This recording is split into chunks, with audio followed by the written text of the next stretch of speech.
에서 시장 지배적 지위를 남용해 휴대전화 제조사 등의 부당한 계약을 강요했다는 이유로 부과한 1조 원대 과징금을 최종적으로 확정했습니다. 대법원 3부는 오늘 퀄컴 인코퍼레이티드와 퀄컴 테크놀로지 인포레이티드의 상고를 기각하고 공정위의 처분이 정당하다는 판결을 확정했습니다.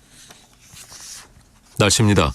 오늘도 전국적으로 미세먼지 농도가 매우 나쁨 단계를 보이고 있습니다. 기상청은 내일 오전까지 중국 황사의 영향을 받을 것으로 내다봤습니다. 오늘은 오후부터 점차 구름이 많이 끼겠습니다. 또 강원 영동과 영남 동해안 대구에는 건조경보가, 영남 내륙과 충청 내륙에는 건조주의보가 내려져 있습니다.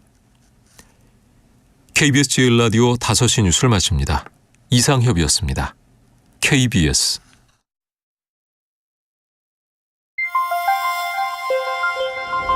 대한민국 중심 채널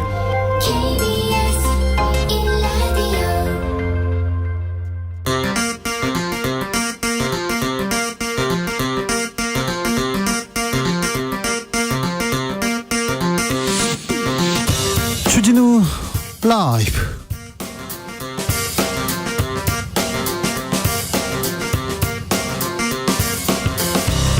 (2023년 4월 13일) 목요일입니다. 안녕하십니까, 주진우입니다.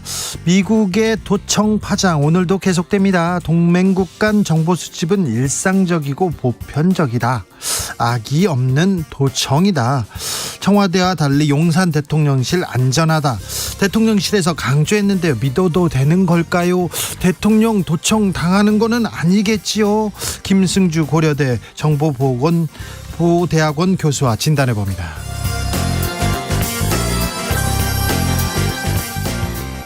안보 불안 이어진다는 얘기 계속됩니다. 그 와중에 북한이 오늘 아침 탄도미사일을 또 쐈어요. 태양절 앞두고 더 큰 도발 예상된다고 하는데 안보 불안 어떻게 해소할 수 있을까요? 그 한편 국민의힘에서 홍준표 대구시장 당 상임고문에서 해촉했습니다.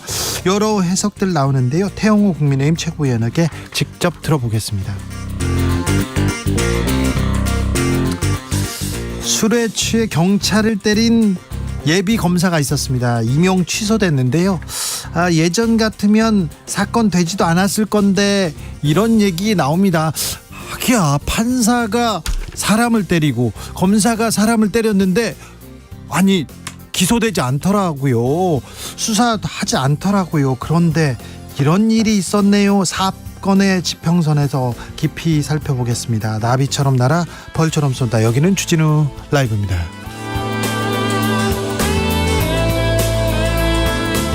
오늘도 자중차에 겸손하고 진정성 있게 여러분과 함께 하겠습니다.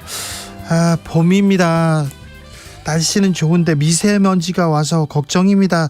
이런 황사에 미세먼지에 산책해도 되는지 걱정인데요. 어떤 분들은 강아지랑 산책해도 되는지 그걸 더 물어보더라고요. 아니, 내가 목이 아파 죽겠는데 가장은 힘든데 가장보다 반려견들하고 지금 산책해도 되는지 먼저 신경 쓰시더라고요. 네, 어쩔 수 없지요. 이렇게 생각하는데 나가고 싶어서 낑낑거리는데 어떻게 합니까? 지금 반려견 어떻게 하고 계신지, 어떻게 챙기고 계시는지 알려주십시오. 봄철 미세먼지 황사에 어떻게 대비하고 있는지. 저는 꿀차를 마셔요, 그런 분도 있고요. 어떻게 혼자서 건강 관리하고 있는지도 알려주십시오. 황사 대처법, 미세먼지 대처법, 반려견 건강 유지법 알려주시면 소개해드리겠습니다. 샵 9730, 짧은 문자 50원, 긴 문자는 100원이고 콩으로 보내시면 무료입니다. 사연 보내주시는 분들 중에 10분 추첨해서 5만원 상당의 치킨 교환권 보내드리고 있습니다. 주진우 라이브 그럼 시작하겠습니다.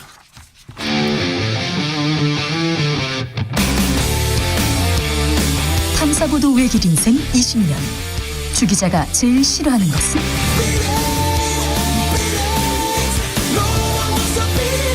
이 세상에서 비리와 부리가 사라지는 그날까지 오늘도 흔들림 없이 주진우 라이브와 함께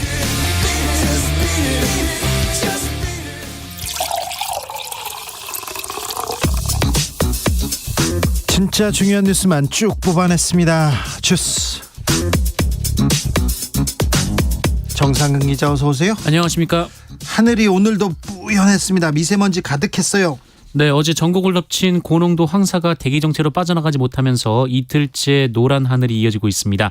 어제 서울의 미세먼지 농도는 세제곱미터당 200에서 300 마이크로그램으로 기준치의 두세 배 이상 높았는데요. 근데 언제 빠져나간답니까? 내일 오후부터 사라질 것으로 예보가 됐습니다. 이 대기가 확산되고 남부지방을 중심으로 비가 내릴 것으로 예상이 되고 있습니다. 네, 내일 오후부터 사라질 것으로 보입니다. 조금만 참으세요. 윤 대통령이 거부권을 행사했던 양곡관리법 오늘 국회 본회의에서 부결됐네요. 네, 양곡관리법은 초과 생산된 쌀에 이 정부 매입을 의무화하는 내용을 골자로 하는데요. 이 법에 대해 국회가 재표결한 결과 재석 의원 290명 중 찬성 177명, 반대 112명, 무효 1명으로 부결이 됐습니다. 과반이 넘었습니다만 대통령이 거부권을 행사한 법안은 출석 의원 3분의 2 이상의 찬성이 필요합니다. 북한이 탄도미사일을 또 발사했습니다. 네, 북한이 오늘 오전 7시 23분쯤 평양 인근에서 동해상으로 중거리급 이상의 새로운 탄도미사일을 시험 발사했습니다. 참고로 오늘은 김정은 위원장 추대 11주년이 되는 날입니다. 이 탄도미사일은 정상보다 높은 각도로 발사돼서 약 1000km를 비행한 후 동해상에 떨어졌는데요. 이 미사일의 정점 고도는 3000km 미만에서 형성돼 이 중거리 탄도미사일로 분류되고 있습니다. 자세한 내용은 태영호 의원과 자세하게 얘기해 보겠습니다. 국민의힘에서 홍준표 대구시장 당 고문에서 해촉했습니다. 네, 국민의힘이 오늘 전광훈 사랑제일교회 목사와 전광훈 목사에게 미온적인 당 지도부를 비판한 홍준표 대구시장을 당 상임고문에서 해촉했습니다. 이 자리가 그냥 명예직이잖아요. 크게 뭐 중요한 자리도 아닌데 굳이 해촉했어요? 네, 김기현 대표는 상임고문은 현직 정치인이나 지자체장으로 활동하신 분은 안 하는 것이 관리해라면서 정상화라고 표현했습니다. 왜 그러는지 저희가 2부에서 자세하게 알려드릴게요. 홍준표 시장 가만히 있지 않습니다. 네, 홍준표 시장은 자신의 SNS에 엉뚱한데 화풀이한다라면서 이 문제 당사자, 그러니까 김재원 최고위원 징계는 안 하고 본인을 징계했다라고 비판했습니다. 또한 입당 30여 년 만에 상임고문 면직은 처음 들어본다라면서 어이없는 당이 되어가고 있다라고 비판했습니다. 네. 그리고 이참에 욕설 목사를 상임고문으로 위촉하라라고 지적하기도 했습니다. 계속 이렇게 포문을 엽니다. 홍준표 시장 내일은 또 무슨 얘기할지, 정광훈 목사 건은 어떻게 굴러가는지도 저희가 잠시 후에 자세히 알아보겠습니다. 내일 예정된 정순신 변호사 청문회, 당사자들 모두 불참할 예정이라고요? 네, 정부가 어제 발표한 학교폭력 대책 수립의 계기가 된 정순신 변호사 아들 학폭 사건을 조사하기 위한 국회 차원의 청문회가 마련돼서 내일이 진행이 됩니다만 이 당사자들이 모두 출석하지 않아서 반쪽짜리가 될 전망입니다. 이 정순신 변호사는 공황장애를 이유로, 그리고 학폭 당사자인 아들 등은 스트레스로 인한 심신미약을 이유로 들었습니다. 네. 다만 정순신 변호사의 아들 학교폭력 처분 불복 소송을 대리했던 송계동 변호사는 출석하기로 했습니다. 한편 당사자 정순신 변호사 아들은 군 복무 중인데요. 이 민주당은 동원 명령을 통해서라도 청문회에 부르기로 했지만 이에 맞춰 이 시점에 지금 정모군이 휴가 중이라고 합니다. 휴가를 썼어요? 맞춰서요? 네, 정확한 경위는 아직 알려지지 않았습니다. 알겠습니다. 정순신 없는 정순신 청문회는 어떻게 될지도 저희가 살펴볼게요. 민주당 관련된 검찰 수사 이어집니다. 네, 검찰이 재작년 5월 치러진 민주당 당대표를 뽑는 전당대회 과정에서 불법 자금이 오간 의혹을 포착하고 수사 중입니다. 어제 검찰은 윤관석 의원과 함께 이성만 의원에 대해서도 압수수색을 벌였는데요. 어제 일부 언론에 1심에서 뇌물수수 등으로 유죄 판결을 받은 이정근 전 사무부총장과 이 관련된 녹취록이 공개되기도 했습니다. 검찰은 당시 송영길 캠프에서 조직적으로 금품을 뿌렸을 가능성에 무게를 두고 있기 때문에 이 송영길 전 대표도 수사 대상이 될 가능성이 있습니다. 검찰은 송영길 전 대표가 당대표 당선을 위해 돈을 끌어모아 현역 의원과 일반 대의원을 나눠서 이 차등 지급한 것으로 의심하고 있습니다. 관공서에서 공무원에게 흉기를 휘두른 사람이 있었어요. 네, 생계급여 축소 지급에 불만을 품은 40대 남성이 관공서에서 흉기를 휘둘러 공무원 2명이 다친 일이 있었습니다. 어제 오후 세종시 조치원 읍사무소에서 벌어진 일인데요. 주민 A씨가 30대 여성 공무원과 40대 남성 공무원에게 흉기를 휘둘렀고 여성 공무원이 손에 자상을 입었습니다. 이를 제지하는 과정에서 또 다른 공무원 그리고 사회복무요원도 경상을 입었습니다. 이날 사건은 이 A씨가 여성 공무원과 전화로 이 생계급여 지급 축소에 관한 상담을 하던 중 이 격분해서 읍사무소에 찾아와 벌어진 일로 알려졌습니다. 이 A씨는 신고를 받고 출동한 경찰에 의해 현장에서 체포됐습니다. 재판에 불출석해 패소한 권경의 변호사 결국 피소됐네요. 네, 권경의 변호사의 재판 불출석으로 8년간 이어온 학교폭력 소송에서 진 피해자 유족이 권경의 변호사를 상대로 소송을 냈습니다. 유족을 대리하는 양승철 변호사는 오늘 권경의 변호사 그리고 그의 법무법인 등을 상대로 2억 원 규모의 손해배상 청구 소송을 냈다고 밝혔습니다. 양승철 변호사는 권경의 변호사의 불법행위 또는 채무불이행의 손해배상을 청구한다라고 밝혔고요.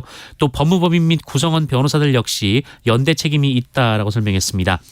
유족 측은 권경의 변호사가 재판에 불출석해서 재판받을 권리가 침해됐으며 이 패소한 사실을 통보받지 못해 상고할 권리도 침해당했다라고 지적했습니다. 네. 특히 권경의 변호사가 1심 재판 때도 2번 불출석해서 1, 2심을 합쳐 모두 5차례나 불출석했다라고 설명했습니다. 매우 바쁘시네요, 변호사님이. 피소됐습니다. JMS의 정명석 씨 다른 여신도에게 또 피소됐습니다. 네, 외국인 여성 신도들에 대한 준강간 등의 혐의로 재판을 받고 있는 기독교 복음선교회 이 통칭 JMS의 교주 정명석이 한국인 여성 신도로부터 또 고소를 당했습니다. 이로써 정명석을 이 성폭행 또는 성추행 혐의로 고소한 여성은 6명으로 늘었습니다. 고소한 여성은 30대 여성 신도로 이분뿐 아니라 법적 대응을 준비 중인 피해자들이 더 있는 것으로 알려졌습니다. 이 피해자들의 법률 대리인에 따르면 피해자 대부분은 20, 30대 여성이라고 하고요. 3, 4명 정도 더 고소장을 접수하기 위해 준비 중인 것으로 전해졌습니다. 네. 준비한 뉴스 답니까? 네, 끝났습니다. 오늘 주진우 무죄, 김어준 벌금 30만 원 이거는 왜 안 다룹니까? 글쎄요. 제가 할게요. 네. 오늘 네. 대법원이 공직선거법 위반 혐의로 기소된 주진우 기자에게는 무죄를, 김어준 씨에게는 벌금 30만 원을 선고한 원심을 확정했습니다. 주스 정상근 기자 함께했습니다. 감사합니다. 고맙습니다. 미세먼지가 심해요. 이런 날 어떻게 보내십니까? 강아지가 걱정이라고요. 어떻게 돌보십니까? 홍승표님, 오늘 여행 박람회 갔더니요, 반려견과 함께하는 상품 제품 모아놓고 있는 구역 따로 있더라고요. 요즘 트렌드인가 봐요. 요즘이요. 네.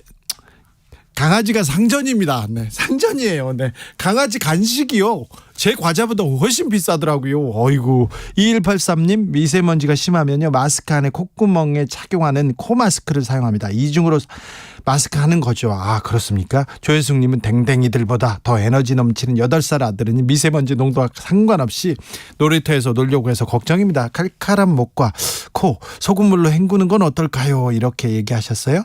4222님께서 강아지는 공기 안 좋아도 산책시켜 주세요. 그래요? 미세먼지 있어도 잠깐이라도 산책해야 합니다. 강아지들은 나가는 게 낙이니까요.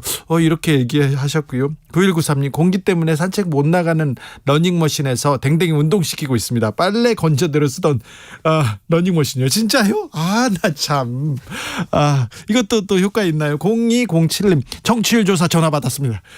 만세 브라보. 02로 시작되는 전화가 와서 아무 생각 없이 받았는데 청취율 조사라고 해서 주진우 라이브 막 대답했습니다. 신기하고 왠지 뿌듯하고 막 그냥 그렇다고요. 얘기는 괜히 감사하고 막 뿌듯하고 그냥 그렇네요. 네, 감사합니다. 주진우 라이브.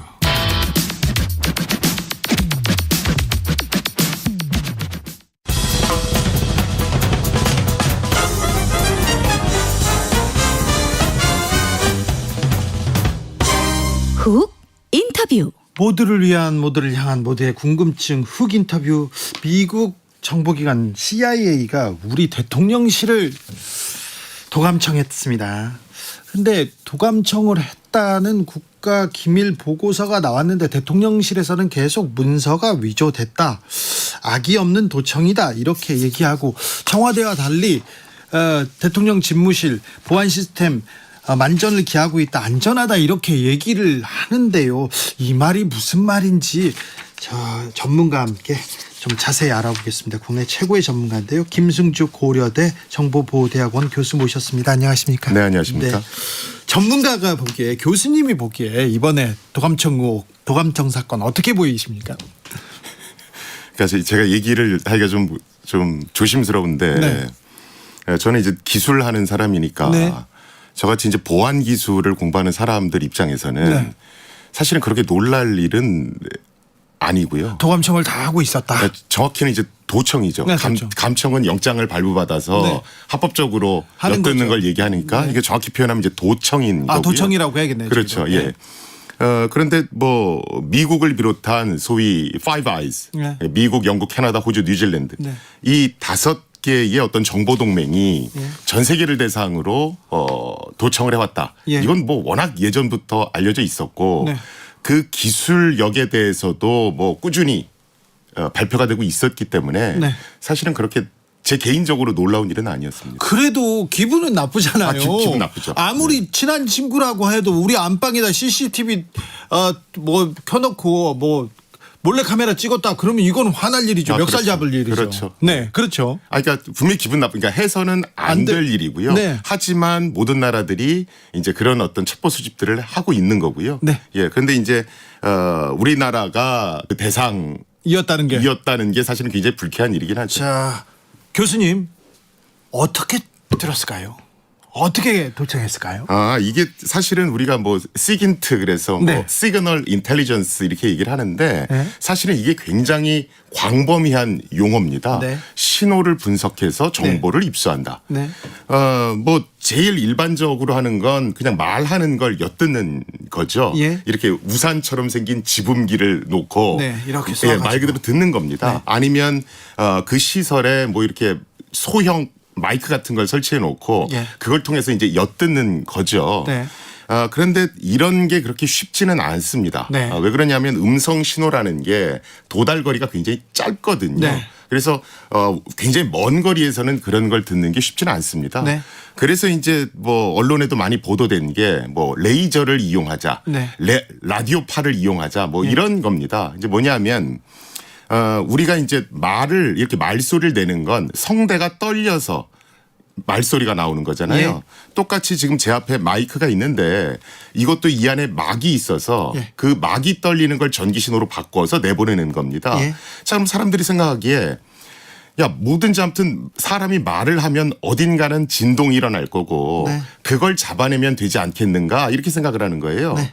그러면 우리가 보통 방 안에서 말을 할 때 유리창 같은 게 있으면 그게 미세하게 이제 떨릴 수가 있잖아요. 네. 그러면 그 움직임을 잡아내는 겁니다. 네. 어떻게 잡아내냐 하면 우리가 이제 박쥐 보면 초음파를 쫙 쏴서 예. 사물의 형상을 인지하지 않습니까? 예. 음파를 쏘고 되돌아오는 신호를 감지해서 네. 사물의 형태를 인식하는 거죠. 네. 이게 음파만 갖고 되는 게 아니라 레이저를 쏴서 레이저가 반사돼 나오는 신호를 분석해서 그 떨리는 움직임을 감별해낼 수 있습니다. 네. 그게 이제 신문에 많이 나오는 유리창에다가 레이저를 쏴서 영화에서 보는. 뭐 드러냈다 뭐 이런 거고요. 또 이제 어떤 것들은 어떤 것들은 자 교수님 네. 지금 대통령실 유리창이나 벽에다가 쏘아서 이걸 들었을 가능성이 높다고 보십니까? 아니요 그 기술도 있는 것이고요. 있는 거죠. 김병기 국정원 출신 네, 김병기 의원은 그렇습니다. 이렇게 물어봤더니 아마 대통령실에 있는 자재, 네. 그 뭐 인테리어 장비 네, 거기에다 심었을 가능성이 높다 이런 얘기하더라고요. 그러니까 모든 것들을 열어놓고 생각을 해야 되겠죠. 그렇죠, 해야죠. 그런데 제가 김병기 의원님 인터뷰도 들었는데 그러셨어요? 그건 너무 네. 건물을 쪽에만 포커스를 해서 얘기하신 경향이 좀 있고요. 약간 오래전에 계셨던 네, 네. 네, 네. 사실은 지금은 도청 기술이라는 게 워낙 발전했기 때문에 굳이 어떤 그런 일을 하지 안 해도요? 않아도 여러 가지 방법이 있습니다. 그래서 사실은 지금 방송이 나갈 때 대통령실을 도청했다 이렇게 이제 문구가 나가지 않습니까? 그런데 대통령실을 도청한 건지 어디를 도청했는지 아니 모르죠. 그렇죠 휴대전화를 도청한 건지 예. 아니면 뭐 밖에서 얘기하는 걸 도청한 건지 네. 그건 사실은 더 기다려봐야 됩니다. 저는 기술적으로 또 좀 부족하니까요. 일반인이니까요. 네. 물어보는데 네, 네. 자 그럼 미국에 야 니네 어떻게 도청했는지 어떤 정보를 얻었는지 내놔라 이제 그 얘기는 해야 될 것 같아요. 그 얘기는 적어도 해야죠. 해야죠. 네. 그래서 이제 반감청이라고 해. 이제 도청 못하게 반도청 반감청 이렇게 구축해야 될 텐데 지금 필요한 게 뭐라고 보세요? 일단은 뭐 국민들도 분하실 거고 네. 뭐 저도 그렇게 생각하고 그래서 이런 일이 있을 때 뭐 네. 항의할 건 항의를 해야 되는 게 기본 원칙입니다. 네. 그런데 항의를 한다고 그래서 네. 미국이 뭐 미안하다고 한다거나 뭐 그리고 사실 우리는 어떻게 했어 이런 걸 인정하지는 않을 거예요. 아, 미안하다고는 해야죠. 여태까지도 그런 걸 인정한 적도 없기 때문에 양심이 없습니까? 그런데 네. 이런 항의가 반복돼서 네. 누적이 되면 네. 아무래도 이렇게 조심하게 돼 조심하죠, 있거든요. 조심하죠. 예, 그리고 우리한테 또 빚졌다라고 생각하니까 예. 그걸 어떤 지렛대 삼아서 그렇죠. 여러 가지를 유리하게 풀어갈 수는 있죠. 예. 그 다음에 물론 이런 도청을 방지할 수 있는 그런 대책도 대책이 나와야 세워야 됩니다. 됩니다. 예. 그런데 기술적으로 봤을 때 그게 쉽지 않은 게 미국의 기술이 워낙 앞서가 있는 거예요. 그래요? 예. 그러니까 예를 들면 아까 제가 뭐 레이저를 쏜다, 뭐 라디오파를 이용해서 뭘 한다, 이거 말고도 뭐 기술은 많습니다. 예. 그런데 그런 걸 하려면 사실은 그 신호라는 게 되게 이렇게 미약합니다. 네. 굉장히 잡음도 많이 섞여 들어 있고 네. 그래서 그 잡음을 분석해서 원하는 정보만 추려내는 네. 그런 고도의 기술이 필요해요. 예. 그런데 미국 보면 나사에서 외계에서 온 신호를 잡아냅니다. 뭐 이런 얘기 막 하잖아요. 예. 그래서 미국은 기본적으로 이런 신호를 분석해서 가짜 신호랑 진짜 신호를 구별할 수 있는 굉장히 앞선 기술을 갖고 있습니다. 네. 거기다 첩보 위성도 많고 예. 거기에 기술적으로 다 대응해서 어떤 기술적 대책을 내놓는다. 좀 어렵네요. 그건 한계가 분명히 있습니다. 그래도 이 불안해서 살겠습니까? 이게 방어막 아, 그렇죠. 네. 그럼 그렇다고 손 놓고 있을 거냐? 네. 그래서는 안 되고 예. 우리도 기술적인 것도 다 얘기를 해야 되고 연구를 해야 되고 또 외교적인 노력도 사실 같이 해야 됩니다. 네. 왜냐하면 기술만으로 다 해결할 수 없기 때문에. 네. 제가 11년 전 재판에서 오늘 무죄를 이제 확정받았습니다. 네, 받았습니다. 그때 그 당시에 이명박 정부였는데요. 그 국정원에서 제 관련된 내용을 다 알고 있어요. 제가 누구하고 둘이서 얘기한 내용을 알고 있어요. 그래서 어떻게 할까 제가 국정원 직원들한테 물어봤어요. 그랬더니 텔레비전 주변에 가서 얘기하지 말라고 얘기하겠더라고요. 그리고요. 안드로이드 폰 쓰지 말라고 얘기하고요. 그다음에 모든 통화는 들을 수 있다는 거를 상정하고 생각하라고 얘기하는 몇 가지 조언을 줬어요. 우리 일반인들도 도청당할 수 있잖아요. 그러니까 예전에 스마트 TV에는 마이크하고 카메라가 있었죠. 예. 그걸 이용해서 몰래카메라, 그러니까 도청기로 쓸 수 있다. 예. 사실은 그 연구 결과는 저희 연구실에서 2013년에 발표했던 거예요. 그래요. 2013년이면 그 전에 당했다는 거 아니에요? 아니요. 그래서 그거 발표하고 나서 네. 사실은 얼마 있다가 네. 위키릭스의 문건이 하나 공개됩니다. 예. 그게 이제 뭐냐면 미국 정부가 다양한 수단을 통해서 정보를 수집하는데 네. 거기에는 휴대폰도 있고 예. 또 스마트 TV도 있었다. 네. 그런데 여기서 말하는 스마트 TV는 이제 우리나라 삼성전자의 스마트 TV였고 그렇죠. 해당 문건에는 이제 모델 번호까지 다 공개가 돼 있었습니다. 네. 그래서 이제 그 당시 그 얘기가 나온 거고요. 예. 사실은 어느 정도로 광범위하게 정보 수집이 일어나냐 하면 그저께인가요? 미국 FBI에서 주스 제킹이라는 게 퍼지고 있으니까 조심하십시오. 이걸 공식적으로 트위터에 발표를 했습니다. 그게 뭡니까? 이 주스 제킹이라고 하는 건 뭐냐면 우리 공공 휴대폰 충전기 많잖아요. 네. 그 휴대폰 충전기 안에다가 해킹 프로그램을 넣어놓는 겁니다. 그러니까요. 그래서 충전하려고 꽂으면 네. 그 휴대폰 안에 해킹 프로그램을 집어넣어서 네. 이제 도청에 악용을 하는 걸 얘기하는 예. 겁니다. 그런데 그 기술도 2011년에 나왔습니다만 이미. 네. 지금 이제 본격적으로 활용을 하고 있는 겁니다. 요즘은 어떤 도청 기술까지 나왔습니까? 아이고 무서워요. 요새는 예를 들어서 뭐 컴퓨터에 예. 이제 해킹 프로그램을 심어서 네. 내부 정보를 이제 밖으로 뽑아내는 겁니다. 네. 뽑아내는데 어떻게 뽑아내냐 하면 우리 하드디스크 있는데 잘 보면 이 LED 램프라고 해서 불이 있죠. 예. 그 디지털 정보를 요 불빛 신호로 바꿉니다. 예. 마치 몰스부어 같이. 예. 그러면 밖에서 드론이 떠 있으면서 그 불빛을 전부 다 녹화해요. 무섭습니다. 예, 그래서 실제로 그 시연 영상을 보면 건물 안에 있는 모든 컴퓨터가 동작을 해서 막 깜빡깜빡거리고 있습니다. 하드디스크가. 네. 그러면 밖에서 드론이 그걸 찍어서 이제 해커들한테 보내는 거죠. 제가 전화기를 4개씩 썼어요. 근데 그 국정원에서 국내 정보를 하지 않고 이제 그 개개인의 사생활 파일을 만들지 않는 것 같아서 그 다음부터는 조금 안심하고 있었는데 아이고 조금 무섭다 이런 생각이 들기도 해요.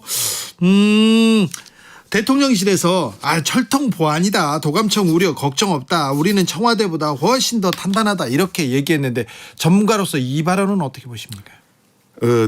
대통령실도 분명히 신경 썼을 겁니다. 예. 그리고 뭐 여러 가지 대책 세웠을 거고. 그런데 사실은 이거는 어느 정도 이제 국민들을 안심시키기 위해서 하신 얘기 같고요. 예. 사실은 도청이라는 게 창과 방패 싸움 같아서 네. 완벽하다. 안심해도 된다. 이런 건 존재하지 않습니다. 네. 계속해서 기술이 발전을 하거든요. 네. 그래서 아마도 지금 내부 점검을 해서 또 다른 문제는 없는지 이런 거 체크하실 거고요. 제가 이제 방송 이렇게 듣다 보니까 예. 정부 계시는 분들은 비화폰을 써서 안전합니다. 또 이런 얘기 많이 하시더라고요. 네. 비화폰은 도청을 막는 폰이 아니고 예. 대화 내용을 암호화시키는 네. 폰입니다. 네. 그런데 미국은 그 암호 기술을 깨는 프로젝트도 추진하고 있거든요. 그거 필요 없어요. 그래서 암호화된 거 뭐 깨버리면 되기 때문에. 네. 그러니까 뭐 우리는 도청이 완벽하니까 안심해도 된다. 네. 이거는 조금은 좀 잘못된 말 같습니다. 근데 제가 위키릭스 저 줄리안 어산지를 네, 네. 만나러 갔을 때 만나러 가는데 계속 비화폰 다른 전화기를 만들어서 통화를 하자고 합니다. 네. 그래서 어찌어찌 이렇게 해서 만났는데 비화폰도 다 듣는다고 생각해야 된다. 모든 디지털은 듣고 있다고 맞습니다. 생각해라 이렇게 저한테 얘기하더라고요. 맞습니다. 맞습니까? 당연히 그렇게 봐야 되는 거고요. 그래요? 그런데 예전에 에드워드 스노든 네. 문제가 터지고 나서 네. 지금 뭐 디지털 이제 휴대폰이든 이런 거 파는 업체들이 보안 수준을 엄청나게 끌어올리고 있습니다. 그래요? 그래서 예전만큼 그렇게 쉬운 건 아니고요. 네. 제 친구 중에 김어준이라고 있습니다. 좀 불량합니다. 네. 근데 그 분은요, 그 도청에 노이로제가 걸려있어서 네. 전화를 안 해요. 그래서 저하고 지금 10년 넘게 통화한 적이 없어요. 전화기를 안 씁니다, 저희들은. 그리고 만나면은요, 꼭 실외에서 걷습니다. 그리고 중요한 얘기는 저기 버스 정류장 그런 데 있잖아요. 길 시끄러운 데에서 거기서 계속 합니다. 이거는 좀 괜찮습니까? 뭐 굉장히 안전한 방법을 하시는 거고요. 네. 왜냐하면 실제로 에드워드 스노든 폭로가 있었을 때 네, 네. 독일에서 타작이 팔리는 대수가 확 늘었습니다. 그렇죠. 그러니까 안 쓰려고 하는 거죠. 사실은 디지털 기기는 가급적 안 쓸수록 네. 안전합니다. 그렇죠. 네. 김병기 의원은 건물을 부시고 지금 다시 짓는 수밖에 없다. 용산 대통령실 불안하다. 건물을 부시거나 이사 가라 이렇게 얘기하는데 이 얘기는 어떻게 생각하세요? 그건 뭐 제가 드릴 수 있는 말씀은 아닌 것 같고요. 네. 일단은 뭐 건물을 부시기 전에 그 건물에 대해서 뭐 안전 진단을 말 나온 김에 다시 한번 해보는 게 옳은 순서 같고요. 네. 사실은 이제 도청 논란이 너무 이렇게 용산 이전하고만 직결돼서 자꾸 얘기가 나오면 네. 저는 본질을 바라보기가 어렵다라고 봅니다. 네. 그래서 지금은 도대체 도청 기술이 어떤 것들이 지금 미국이 하고 있고 네. 거기에 대해서 어떤 대도청 기술을 개발하려면 네. 우리가 어떻게 해야 되는지 면밀하게 계획을 세우는 게 훨씬 더 맞고요. 왜냐하면 도청 기술과 관련한 것 또 대도청 기술과 관련한 것들을 연구하려고 그러면 이 예산이 국회를 통과하기가 굉장히 어려워요. 그렇죠. 너희들 그거 어디다 쓰려고 그래? 또 이러거든요. 자세히 설명하기도 그렇잖아요. 네. 그래서 사실은 뭐 비화폰 개발하고 대도청 기술 개발하는 게 연구소 입장에서는 그렇게 쉽지는 않습니다. 그런데요, 이 기회에 우리 이 기술 만들고 시스템도 좀 정립해야 될 것 같습니다. 안전한 정보, 이 국력하고도 직결되는 거 아닙니까? 전 그래야 된다고 보고요. 그런데요, 대통령 CIA가 안보실장만 들었을까요? 국방비서관 얘기만 들었을까요? 외교비서관 얘기만 들었을까요? 저는요, 대통령실 걱정됩니다. 대통령도 걱정돼요. 걱정돼서 하는 얘기예요. 네네. 당연히 뭐 예전에도 네. 실제로 대통령 또 수상을 실제 도청했던 사례가 있죠. 미국 같은 경우에는. 예. 그래서 사실은 도청의 대상은 일단 주요 보직에 있는 모든 분들이 도청의 대상이라고 보시면 되고요. 예. 그래서 제가 대도청 기술도 개발해야 되고 외교적으로 풀려는 노력도 해야 된다. 네. 이게 그래서 뭐 지금 건물에만 너무 집착할 게 아니라 그걸 총체적으로 한번 말 나온 김에 네. 얘기해서 예산 투입할 때 투입하고 또 뭐 항의할 건 항의하고 이럴 필요가 있다고 말씀드리는 겁니다. 전화기도 다 한 번씩 바꿔야 되나 뭐 그런 생각도 드는데요. 저는 사실은 외부에 이제 뭐 컨설팅 같은 거 할 때 예. 특히나 CEO 분들 네. 뭐 이런 분들랑 할 때 전화기는 그냥 웬만하면 그냥 자주자주 교체하십시오. 네. 그 얘기를 합니다. 네. 그리고 뭐 인터넷과 연동된 거 웬만하면 쓰지 마시고 네. 뭐 그런 얘기 많이 하는 편입니다. 저도 6개월도 주기로 계속 바꿨는데요. 요새는 뭐 경제 사정이 좀 그래가지고요. 안 바꾸고 있는데 저 또 바꿔야 되겠네. 지금은 컴퓨터 하드디스크에 나오는 그 진동, 네. 우리가 컴퓨터 딱 키면 미세하게 진동하잖아요. 네. 그것을 분석해서 지금 이 컴퓨터로 무슨 작업을 하는구나 이것까지 알아낼 수 있는 기술이 이미 개발됐습니다. 이 사태에서 좀 배워야 될 것 같습니다. 고민할 점이 많았습니다. 많이 배웠습니다, 교수님. 아유, 감사합니다. 김승주 고려대 정보보호대학원 교수였습니다. 교통정보센터 다녀오겠습니다. 김한나 씨. 네, 시각 교통정보입니다. 퇴근 정체가 길어지고 있습니다. 지금 서울 시내 올림픽대로 공항 방면으로는 청담대교에서 한강대교까지 밀리고요. 반대 잠실 방면으로는 행주대교에서 월드컵대교 남단까지 사고 때문에 여파받고 있습니다. 이후로도 동작대교에서 영동대교 쪽으로 정체 이어지고 있고요. 고속도로에서는 서해안고속도로 서울 방면 서평택 분기점에서 화성 휴게소 부근 13km 밀리고 이후로 용담터널까지 또 광명역에서 금천까지 각각 6km씩 밀립니다. 수도권 제일순환고속도로 판교에서 일산 쪽으로도 시흥요금소 4차로에서 사고를 처리하고 있고요. 이 사고 지점부터 송내까지 7km 쭉 밀립니다. 영동고속도로 인천 쪽으로는 신갈분기점부터 반월터널까지 20km나 밀리고 있고요. 이후로 월곡분기점 부근에서 짧게 서행합니다. 마지막으로 경부고속도로 서울 쪽 남사 진이 부근부터 밀려서 동탄분기점까지 다시 서울요금소에서 판교분기점까지 밀리고요. 달래내에서 반포나들목 10km 구간 속도 떨어집니다.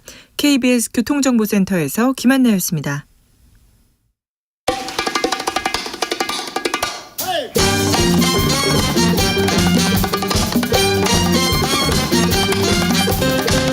지금 우리가 꼭 알아야 할 뉴스, 평범하지 않게 선입견 버리고 분석해드리겠습니다. 사건의 지평선. 사건의 지평선 이슈팀장 김한 한결의 기자 어서 오세요. 안녕하세요. 법조팀장 손정혜 변호사 어서 오세요. 안녕하세요. 손정혜입니다. 두 분 잘 계세요? 아, 열심히 살고 있습니다. 네, 뭐 잘 지내고 있습니다. 황사도 잘 이겨내고 있습니다. 너무 눈코가 열심히 답답하다. 하지 마세요. 파이팅. 네. 네. 자, 변호사님 최근에 뭐 열심히 안 하는 변호사 이런 사건도 있고 그래가지고 권경혜 변호사 사건도 있고 그래서 뭐 많은 생각 드실 텐데 이 논란은 어떻게 보셨습니까? 권경혜 변호사뿐만 아니라 사실은 이게 변호사 가호, 가실 소송이라고 보통 이야기하는데 다른 변호사님들 사건들도 계속 보도가 올라오고 있더라고요. 예전에는 이런 소식 거의 없었어요. 네, 그냥 전문직임 어떤 예를 들면 의사가 뭐 의료사고를 내거나 그런 사건보다는 변호사 가실로 소송이 졌다는 게 네. 인과관계 입증이 굉장히 어려워서 그렇죠. 그러니까 이거 가지고 소송하시는 분들도 별로 없었고 네. 이거를 이제 언론에 다루는 것도 굉장히 어려운 측면이 있었는데 네. 이 권경혜 변호사 사건은 사실은 변호사들이 가장 아찔한 것, 불변 기간 꼭 지켜야 되는데 안 지키면 뭐 대법관 할애비가 와도 안 바꿔주는 기간들이 있거든요. 이런 것들을 놓치거나 뭐 불출석해서 치하되는 거는 뭐 면피할 수가 없잖아요. 알겠어요. 대법관 할아버지가 오면요 안녕히 가세요 합니다. 요새는 뭐 검사다 변호사 출신이다 이런 거 안 통해요. 근데 저는 긍정적인 면도 있다고 봅니다. 이 사건 하나만으로 보면 굉장히 안타깝고 특히 이제 피해자들한테는 송구한 사건이긴 한데 이 일로 네. 그동안 성실하지 못했던 변호사들이 거론이 되면서 네. 이제 일반 의뢰인들 입장에서 변호사한테만 맡기면 안 되겠구나. 변호사가 알아서 할게요라는 말을 만연히 믿는 의뢰인들이 꽤 있거든요. 제가 전문가니까 저만 믿고 그냥 가만히 계세요라고 하는 변호사 사무실 제가 가지 말라 그러거든요. 그러면 안 돼요. 네, 근데 그런 것들을 이제 알아가시는 것 같고 네. 그런 불성실한 사람들은 재판길에 오지도 말라고 하거든요. 그렇죠. 근데 저는 취한 대신 오시면은 본인 사건이니까 판사한테 얼굴도 보여주시고 관심을 표명하시면 도움이 되죠. 와서 혹시 이렇게 당연하죠. 말 실수만 하지 않으면 내 사건인데 그래서 좀 그 법정의 태도나 변호사들의 어떤 태도들도 많이 바뀔 것 같아요. 제가 뭐 불패 기간입니까? 소송 많이 해보셨죠? 형사 소송 뭐 한 100여 건 당해가지고 다 이겼어요. 네. 자, 그런데 변호사들이 이런 얘기하면 특별히 전관, 특별히 검사 출신 이런 얘기합니다. 내가 데리고 있던 애야, 내가 아는 애,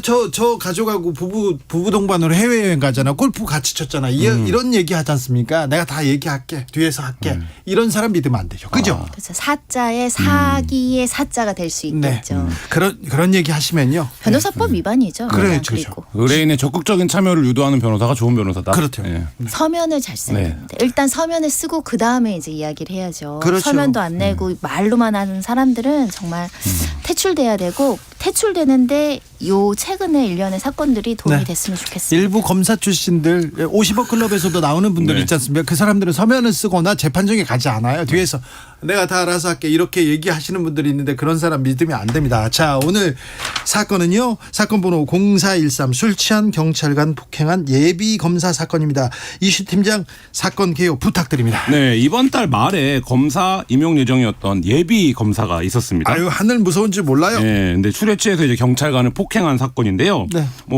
이 강남에서 밤늦게 새벽 한 12시 반까지 술을 먹었대요. 그러다가 행인과 시비가 붙었습니다. 네. 그러니까 이걸 본 시민이 이제 신고를 한 거죠. 그래서 지구대 경찰이 출동을 했습니다. 일단 싸우고 있으니까 분리를 시킨 거예요. 네. 그리고 이제 분리해서 진술을 당연히 받았겠죠. 그 과정에서 이 여성 경찰관의 머리를 움켜쥐고 손바닥으로 폭행을 합니다. 네. 그리고 본인의 멘탈리티를 드러내는 이제 말을 합니다. 내가 누군지 아냐?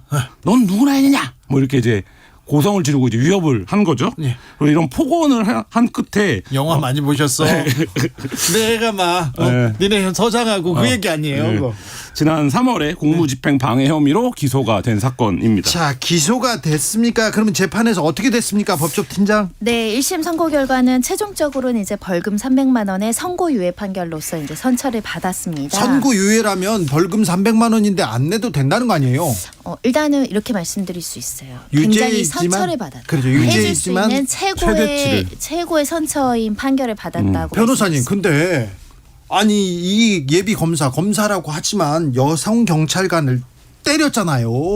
이거 미국에서는 수갑차 가지고 바로 구속될 수도 있는 일입니다. 공무집행 방해죄는 사실은 좀 엄벌에 처해야 처해야죠. 된다라는 추세이기도 하고요. 예. 그래서 보통은 집행유예도 많이 나오고 예. 또 벌금형 나오는 거는 많이 선처된 건데 그 벌금형의 선고유예니까 아마 선처를 많이 받았다고 봐줬어요. 할 것 같고요. 예.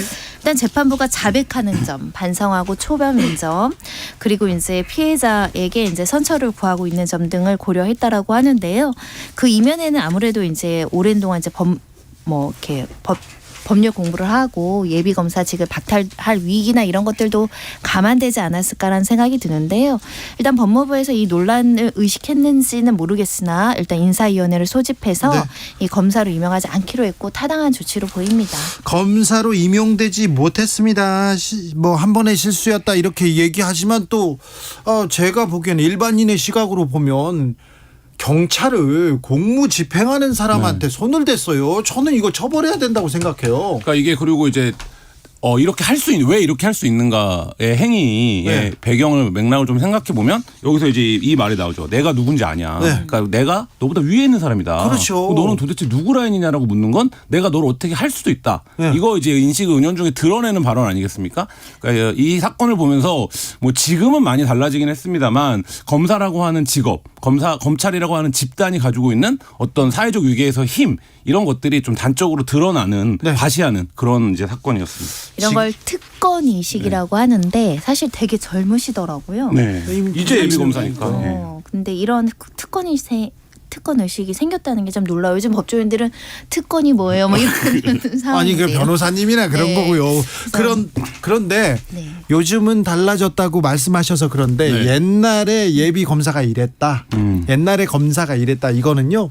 사고도 안 돼요. 사건 처리도 안 됩니다. 그렇죠. 그런 예전 경우 많이 같으면 봤어요. 그렇죠. 그러니까 네. 지금이니까 이게 달라져서 그래도 그러니까 저도 뭐 취재하는 입장에서 이렇게 나오면 어떤 판결문 이렇게 나오면 봐줄 수 있는 건 다 봐줬구만 이렇게 이제 당연히 말할 수밖에 없는 건데 그럼에도 불구하고 지금 얘기한 대로 이게 그래도 많이 시스템이 나아져서 그렇죠. 된 상황이죠. 법이 좀 검사들한테도 미치기 시작했다 이런 얘기도 좀 합니다. 유종선님께서 검사가 높은 자리는 맞나 봅니다. 예정자만 돼도 그 정도 어깨 뽕이 빵 들어가는 걸 보니까요 얘기하는데 그런 얘기도 했어요.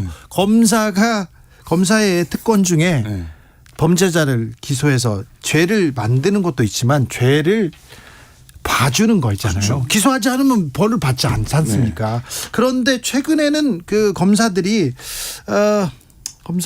자꾸 사회면에 등장하기도 합니다. 그동안 최근엔 좀 여러 사건이 있었어요. 네, 그렇습니다. 뭐 올해 4월에 있었던 일인데 한 여검사가 회식 중에 후배 검사를 추행한 사건이 있었습니다. 그게 좀 놀라웠어요. 네, 회식 중에 이제 초임 검사인 남성 후배 검사를 강제로 추행했다는 의혹이 제기가 됐고 대검이 진상조사에 착수를 했는데 뭐 지방검찰청 소속 검사인데 평검사 인사이동을 앞두고 회식 자리에서 뭐 껴안고 우리 집에 가자 뭐 이런 발언을 했다는 거예요. 근데 이제 이게 보통 이제 남자 선배, 남자 상사가 많이 했죠. 예, 그런 사건들은 굉장히 많았는데 많았어요. 예, 이 사건은 이제 여자 상사가 남자 후배한테 이제 그랬던 사건이고 아직도 그런데 검사들은 이렇게 회식 열심히 하더라고요. 아직도 룸사롱에서 회식하는 검사들 압니다. 제가 어느 직업의 어느 분지도 아는데 거기까지는 얘기하지 않겠습니다.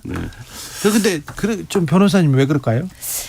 일단 이게 검사 조직도 굉장히 폐쇄적인 데다가 가불관계, 위계 질서가 굉장히 많고 아까 말씀드린 특권 의식 있잖아요. 사실은 검사가 가지고 있는 권한은 지대합니다. 그 조직 내에서는 사실은 법원을 오면 이제 검사가 이제 변호사와 대등한 위치에서 어떤 판단을 받지만 일단 기소 단계까지는 검사가 진짜 왕이죠. 네. 그러다 보니까 이제 일단 변호사들도 그 권위가 있어야 들어갈 때마다 조아리고 들어가고 모든 검사 앞에는 조아리는 사람들만 있습니다. 한마디로 말씀드리면 거기에서 잘못된 선민의식이나 권위의식이나 특권의식이 생길 수 있어요. 맞아요. 그래서 제가 검찰청 들어갈 때마다 어깨가 이렇게 되죠. 검찰청 저희가 처음에 기자 초년병실제에 끌려갔는데 저 검사가 어떻게 조서를 써주느냐에 따라서 저의 죄가 어떻게 될까 이걸 계속 고민하게 되는 거예요. 그래서 공손해질 수밖에 없고 어떻게라도 조금 더 잘 보이려고 노력하는 게 너무 자존심 상해서 제가 몇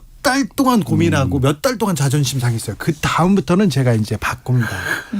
검사한테 조아리지 않는 사람도 하나 더 봐야 된다 해가지고 그때부터는 제가 항상 찢어진 청바지를 입고 가서 다리를 꼬고 싸웠습니다. 네, 싸우자마자 항상 우리 기절했죠. 의뢰인이었으면 혼냈을 거예요. 그래서 변호사하고 많이 싸웠어요. 네. 그게 쉽지 않죠. 저도 검찰 조사 2번 받아봤는데 기사 때문에 처음에 갔을 때 기억이 의자에 이제 앞에 앉아 있잖아요. 근데 아무 말도 안 시키고 그냥 둡니다. 그리고 서류를 보는 것처럼 하니까 뭐라고 말하기도 그렇고 분위기도 무겁고. 그게 작전이에요. 네, 그렇죠. 그러니까 그 상태에서 완전히 누가 지금 키를 쥐고 있는가를 보여주고 했는데 막상 문답을 시작하면 사건을 잘 몰라요. 그렇죠. 공부도 안 했고. 네, 뭐 그런 일이 그런 있었습니다. 경우 있어요. 네. 전 도지사였는데 전 도지사가 뇌물수뢰 혐의로 경찰청에 끌려왔습니다. 어유 도지사님 오셨어요? 그래 잠시만요 하고 검사가 가요. 네. 그런데 점심시간이 지난 거예요. 식사하세요. 아유 아직까지 계셨어요? 그리고 또 갑니다. 그날 저녁에도 아이고 도지사님 잠시만 계세요. 그리고 또 갑니다.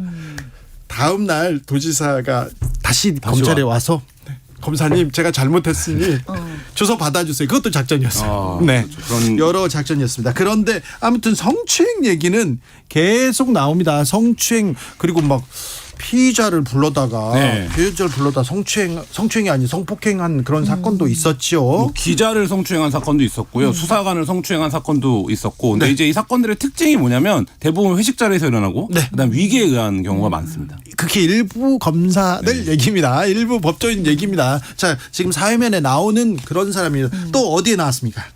일단은 아까 말씀드린 사건 하나 소개해드리면요. 관악구 소재 한 주점에서 회식을 하다가 이제 여성 수사관의 어깨, 손, 신체 부위를 만진 혐의 강제추행 혐의죠. 네. 이 사건 기소됐습니다. 그리고 법무부에서 검사 징계위원회도 열었고요. 품위 손상을 이유로 해임했다라고 하는데요. 그래요? 네, 일단 재질이 좋지 않다라고 봤고요. 다만 이제 범죄 전력이 없는 점 등을 고려해서 이제 사건 처리가 됐는데 이 사건은 징역 8월에 집행유예 2년이 나왔습니다. 과거에 비해서는 그래도 기소돼서 처벌도 나오고 집행유예가 나오는 점은 고무적이긴 하지만 사실 고무적이라고 이야기할 수도 없잖아요. 네. 동종의 피고인보다 훨씬 더 사회적인 책임감이 있는데 그렇죠. 직장 하급 자리로 강제추행했으니까 당연히 해임 처분은 타당하고요. 관련된 판결이 나왔고 성폭력 치료 프로그램도 이수해야 되고 취업 제한 명령도 같이 선고했습니다. 네. 검사 관련된 기사는 드문드문 나오지만 상당히 좀 가려져 있다 이런 생각 듭니다. 그런데요. 사실은 이런 기사가 나오는 것도 얼마 되지 않았어요. 맞습니다. 김수창 제주지검장 그 사건만 봐도 검사들이 얼마나 특혜를 받고 있고 특권의식에 쩔어 있는지 그냥 인식할 수 있었어요. 네, 맞습니다. 그 2014년도에 있었던 일인데 한 남성이 이제 길에서 음란행위를 하다가 이게 CCTV 화면 보신 기억들 나실 텐데요. 그렇죠. 여고생들, 여중생들 졸졸 또 따라다니면서 CCTV에 그대로 찍혔잖아요. 네, 그래서 저도 이 사건 그때 관련해서 이제 취재한 내용들을 보면 처음에 이제 경찰서에서 침묵을 지킵니다. 가만히 있습니다. 네. 근데 경찰이 당신 누구냐 계속 물어보는데 정체를 알고 깜짝 놀란 거죠. 이 사람이 이제 제주지검장이었던 네. 거예요. 네. 그러니까 이게 제주도 경찰서에서 얼마나 놀라운 일이겠습니까, 네. 사실 당시에. 뭐 그런 상황이었는데 당시에 이제 김수창 제주지검장은 성선호성 장애 진단을 받았고 이 장애에서 이제 6개월 이상의 입원 치료 후에는 재범의 위험이 없다 이러면서 이제 기소유예 처분을 받은 거예요. 여기에 검사들의 기술이 들어가 있습니다, 그렇죠. 변호사님. 사실은 이 사건 같은 경우는 처음에는 그 좀 개인적인 문제로 치부하려는 시도들이 좀 있었습니다. 있었죠. 네. 언론 보도나 이런 것들. 그리고 실제로 그런 면도 있었는데요. 실제 이제 법무부가 이 사표를 수리하는 과정에서도 이 변호사 개업이나 연금의 불이익을 주지 않으려는 그렇죠. 조치를 해서 좀 논란이 됐었는데 왜냐하면 해임이나 파면을 시키면 연금에 이제 손실을 보는데 그 사표를 수리하게 된다고 한다면 그런 제한이 없다 보니까 이것도 좀 면피를 해준 거 아니냐 강력하게 징계하지 않았다라는 비판의 목소리가 있었죠. 기소를 하면요 유죄가 당연합니다. 죄를 받을 수밖에 없기 때문에 그때 또 검찰에서 이렇게 쓰는 또 수가 있는데요. 수사심의위원회, 기소심의위원회, 위원회를 꾸립니다. 이상하게 좀 한동훈 법무장관 사건도 네. 기억나고요. 삼성 사건도 기억나죠. 그렇죠. 이 심의위원회를 꾸려서 아니 그 일반인들이 위원회에서 기소하지 말라고 했다. 정신 치료를 받으라고 했다. 이렇게 빠져나가는 거 아니에요? 네, 그렇습니다. 이게 일반인들은 뭐 수사심의위원회 열릴 때마다 반복되는 논란이긴 한데 법을 잘 아는 사람, 법에 힘을 쓸 수 있는 사람만 쓸 수 있는 제도가 아니냐. 그것도 아무나 못 네, 써요. 일반인들은 뭐 거의 상상도 할 수 없죠. 내가 기소돼야 되는데 나 수사심의위원회 열어주세요라고 하면 뒤통수 안 맞으면 다행이다 아직도 네. 분위기 이런데 검사들 같은 경우 여기 어떤 테크닉이 또 들어가냐면 말씀하셨지만 사표를 수리하는 방식으로 진행이 되면서 변호사 영업도 이제 후에 개업도 해서 지금도 변호사를 하고 있는 그런 상황이죠. 그렇죠. 그때 김수창 제주지검장이 옷을 벗었잖아요. 네. 그러니까 아이고 저분은 좋은 사람인데 불미스러운 일로 옷을 벗었어. 그러면서 검찰청에서 일을 이렇게 밀어줬대요. 그래서 변호사 되고 돈을 엄청 벌어가지고요. 행복하게 잘 산다는 그런 얘기도 있습니다. 그런데요. 검사님들이 특권 층은 맞는 것 같아요. 막 술집에서 막 과도한 요구하고 막 그러다 막 때리고 막 그런 사람들 있어요. 그러니까 이게 검사와 일반인이 네. 그 사건에서 붙으면 굉장히 상식적이지 않은 일들이 많이 벌어지는데요. 그러니까 택시 기사를 새벽에 출에 취해서 차 문을 이제 막 열라 그러고 택시 안에서 막 이제 차를 세워라 뭐 하고 이제 기사랑 이제 시비가 된 거죠. 이 과정에서 기사의 머리를 때리고 이제 어깨도 막 깨물고 이렇게 한 검사가 있었는데 경찰은 기소 의견으로 송치를 했습니다. 그런데 검찰은 피해자랑 합의를 하지 않았냐 이러면서 기소유예 죄송합니다. 불기소 처분을 내린 거예요.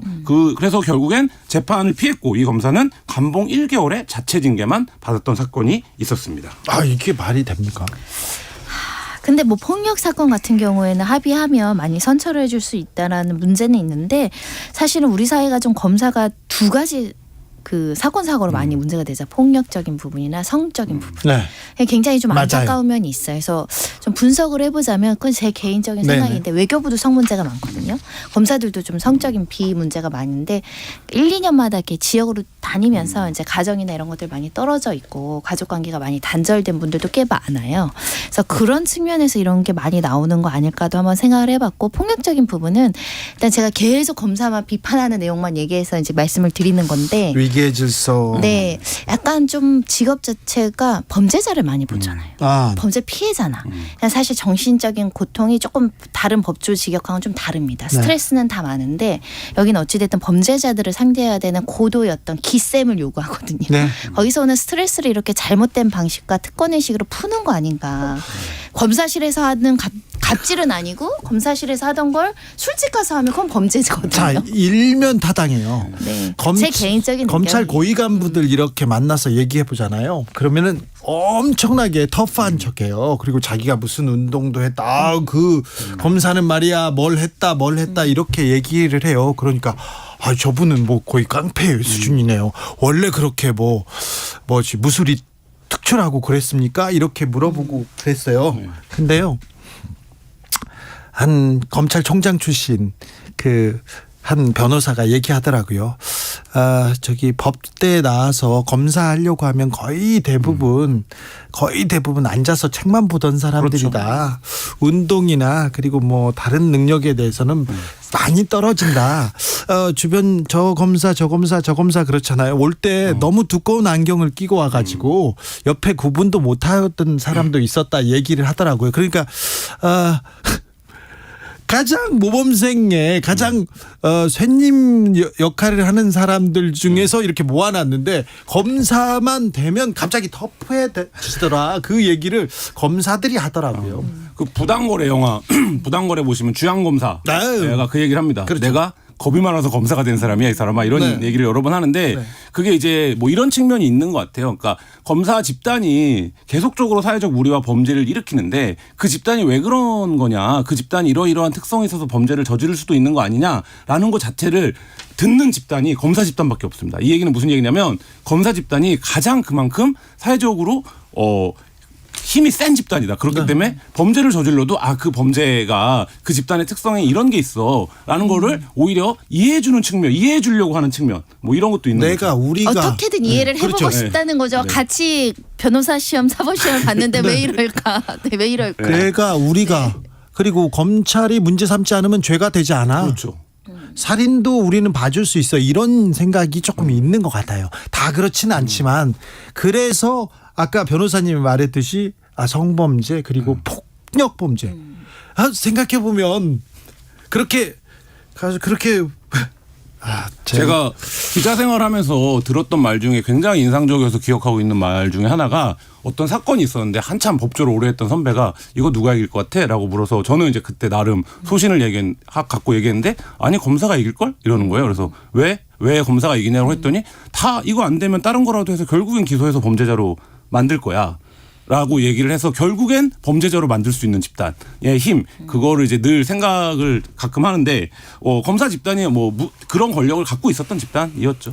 2,000명 정도밖에 되지 않는 집단인데 사실 대한민국에서 차지하는 위치는 굉장히 그럼요. 엄청나죠. 지금 그래서 최근에는 왜 이렇게 또 검사들이 많이 보여요? 다방면에 네. 국립암센터에도 나오셨어요. 지금 서울대병원에도 있다가. 네. 그래서 네. 검사들은 항상 좀 겸손한 마음을 가져야 되는데 구조 자체가 이렇게 겸손함보다는 좀 과시가 더 필요한 집단이 되다 보니 가끔은 어떨 때는 검사님들이 쫙 도열해 있으면은 좀 무서울 때 있죠. 네. 일부 검사 얘기합니다. 일탈한 검사 그리고 범죄 이렇게 사회면에 나왔던 검사 얘기였습니다. 검사들한테는 좀 더 저희들은 가혹하게 비판하겠습니다. 네. 이해해 주세요. 자, 오늘 사건의 지평선 김한, 손정혜 두 분과 함께했습니다. 감사합니다. 네, 감사합니다. 감사합니다. 검사들 잘하면 칭찬해 줄게요. 네.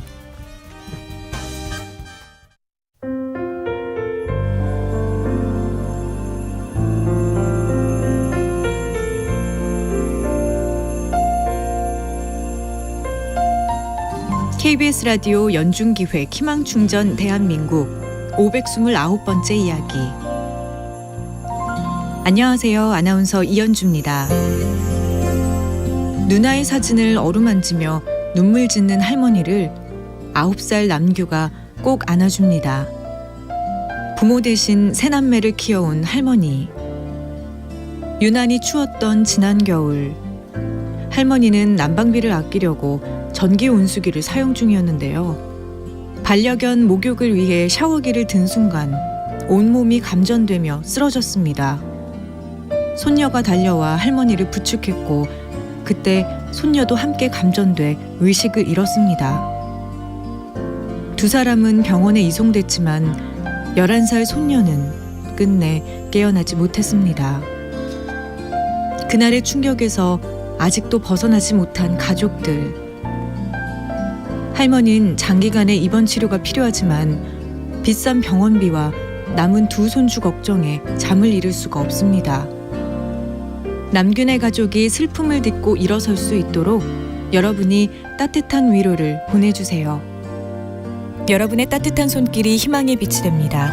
ARS 060-700-1580 060-700-1580 한 통화 3,000원으로 희망을 선물해주세요.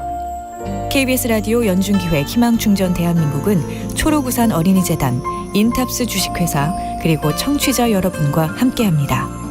ARS 060-700-1580 한 통화 3,000원입니다.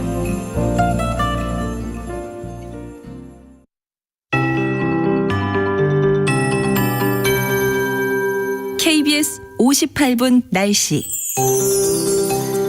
에어포칼립스라는 신조어가 있는데요. 공기와 종말을 합친 신조어로서 이 베이징의 심각한 대기의 질을 빗대 사용하기 시작했다고 합니다. 이 심각한 미세먼지 원인이 오늘 바로 황사입니다. 내일 오전까지 주의하셔야겠는데요. 호흡할 때 폐손상이라든가 안질환 또 우울증까지 유발한다고 합니다. 외출 자제하시는 게 좋겠습니다. 오늘도 매우 나쁨 단계를 유지하고 있습니다. 오늘 밤 전국이 대체로 맑겠고 내일은 전국이 흐린 가운데 오전에 전북 서해안, 제주 등의 비가 시작돼 남부 전체로 확대되겠습니다. 모레는 전국으로 비가 확대될 걸로 보이고요. 제주를 시작으로 늦은 오후에 서쪽부터 그치겠습니다. 제주 지역에 잡힌 비의 양이 많습니다. 20에서 60mm 정도 되겠고요. 제주 산지 많은 곳은 120mm 정도 내리겠습니다. 그리고 제주 전체적으로 80mm 정도 오는 곳도 있겠고 그 밖의 지역으로는 5에서 40mm가량 예상하고 있습니다. 내일 아침 기온은 서울 11도 등 6도에서 15도 분포가 되겠고요. 낮부터 기온이 다시 오릅니다. 서울 22도, 전주 21도 등 17도에서 23도로 낮과 밤의 기온차가 벌어지기 시작합니다. 오늘 영동지방으로 바람이 강한데 내일부터는 제주에 바람이 매우 강하게 불겠습니다. 지금 서울의 기온은 17.9도입니다. 강혜종입니다.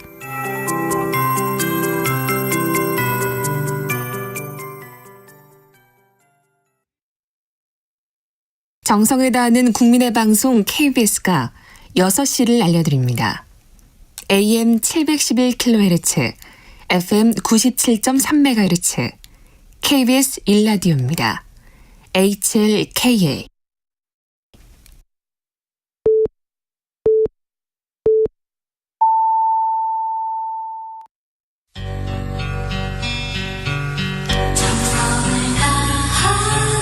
정성을 다하는 국민의 방송 KBS 주진우 라이브. 그냥 그렇다고요. 이 시각 라디오 정보센터 뉴스입니다. 북한이 오늘 오전 동해상으로 중거리급 이상 탄도미사일 한 발을 발사했습니다. 합동참모본부는 북한이 새로운 방식의 탄도미사일을 시험 발사한 것으로 분석했습니다. 지난주 윤석열 대통령이 거부권을 행사한 양곡관리법 개정안이 국회 본회의에서 부결됐습니다. 국회는 오늘 오후 본회의를 열어 양곡관리법 개정안을 무기명 재표결에 붙인 결과 재석 290명 가운데 찬성 177명, 반대 112명, 무효 1명으로 부결됐습니다. 지역사회 감염으로 추정되는 엠폭스 확진자가 1명 추가돼 9번째 확진자가 발생했습니다. 이에 따라 방역당국은 엠폭스의 위기경보 수준을 관심에서 주의로 격상시켰습니다. 강릉 경포동 산불의 현장 조사가 본격화되면서 전체 피해 규모가 빠른 속도로 늘고 있습니다. 강원도에 따르면 오늘 오전 기준으로 주택 154곳과 숙박시설 78곳, 음식점 8곳 등 건축물 240곳이 소실된 것으로 잠정 집계됐습니다. 지금까지 라디오 정보센터 조진주였습니다.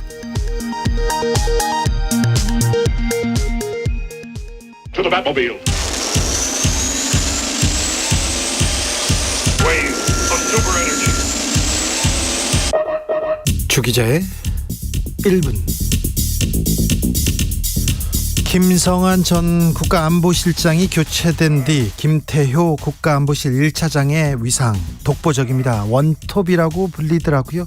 사실 대선 때부터 그는 최고 실세였습니다. 윤 대통령의 이웃 주민이라죠. 그래서 윤 대통령 부부와 막역하고요. 수시로 술잔을 기울였다고 합니다. 윤 대통령이 후보 시절 한반도 유사시 자유대 개입설 주장했지 않습니까? 갑자기 이런 얘기를 왜 하지? 김태효 차장의 오래된 소신이라고 합니다. 그의 소신은 한일 정상회담에서 그대로 구현됐습니다. 한국 정부의 강제 동원 피해자 해법, 이 해법을 일본 쪽에서는 학수고대하던 해법이었다고 이렇게 환영했습니다.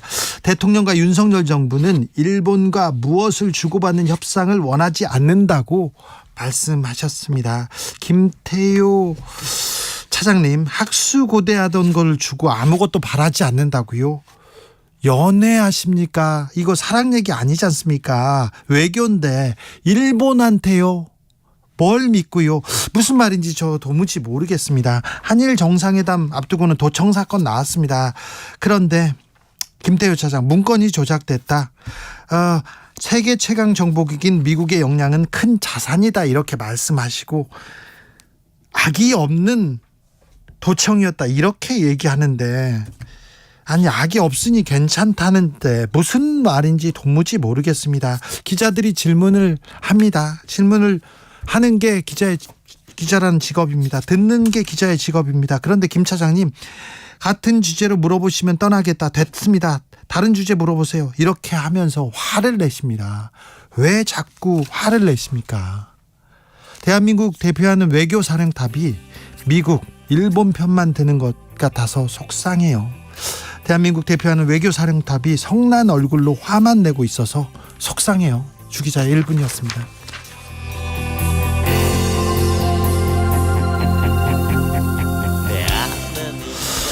내 귀에 도청장치가 불렀습니다. 밴드 이름입니다. 네.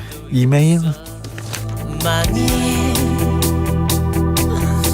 힘들어 자욱한 담배 연기 알코올해지던 내 마무리 거짓말 이제는 사에서 더 싫어 햇빛도 모두 다 싫어 아픈 날 주네 너의 그 이메일 이별은 너무 힘들어 사랑은 많이 어려워 내 곁에 있어달란 말 못해서 너를 채워올 때까지 널 잠시 변해뒀어 그가 와 네 곁에 흐르는 너의 사랑 내 모든 세포 속에서 점점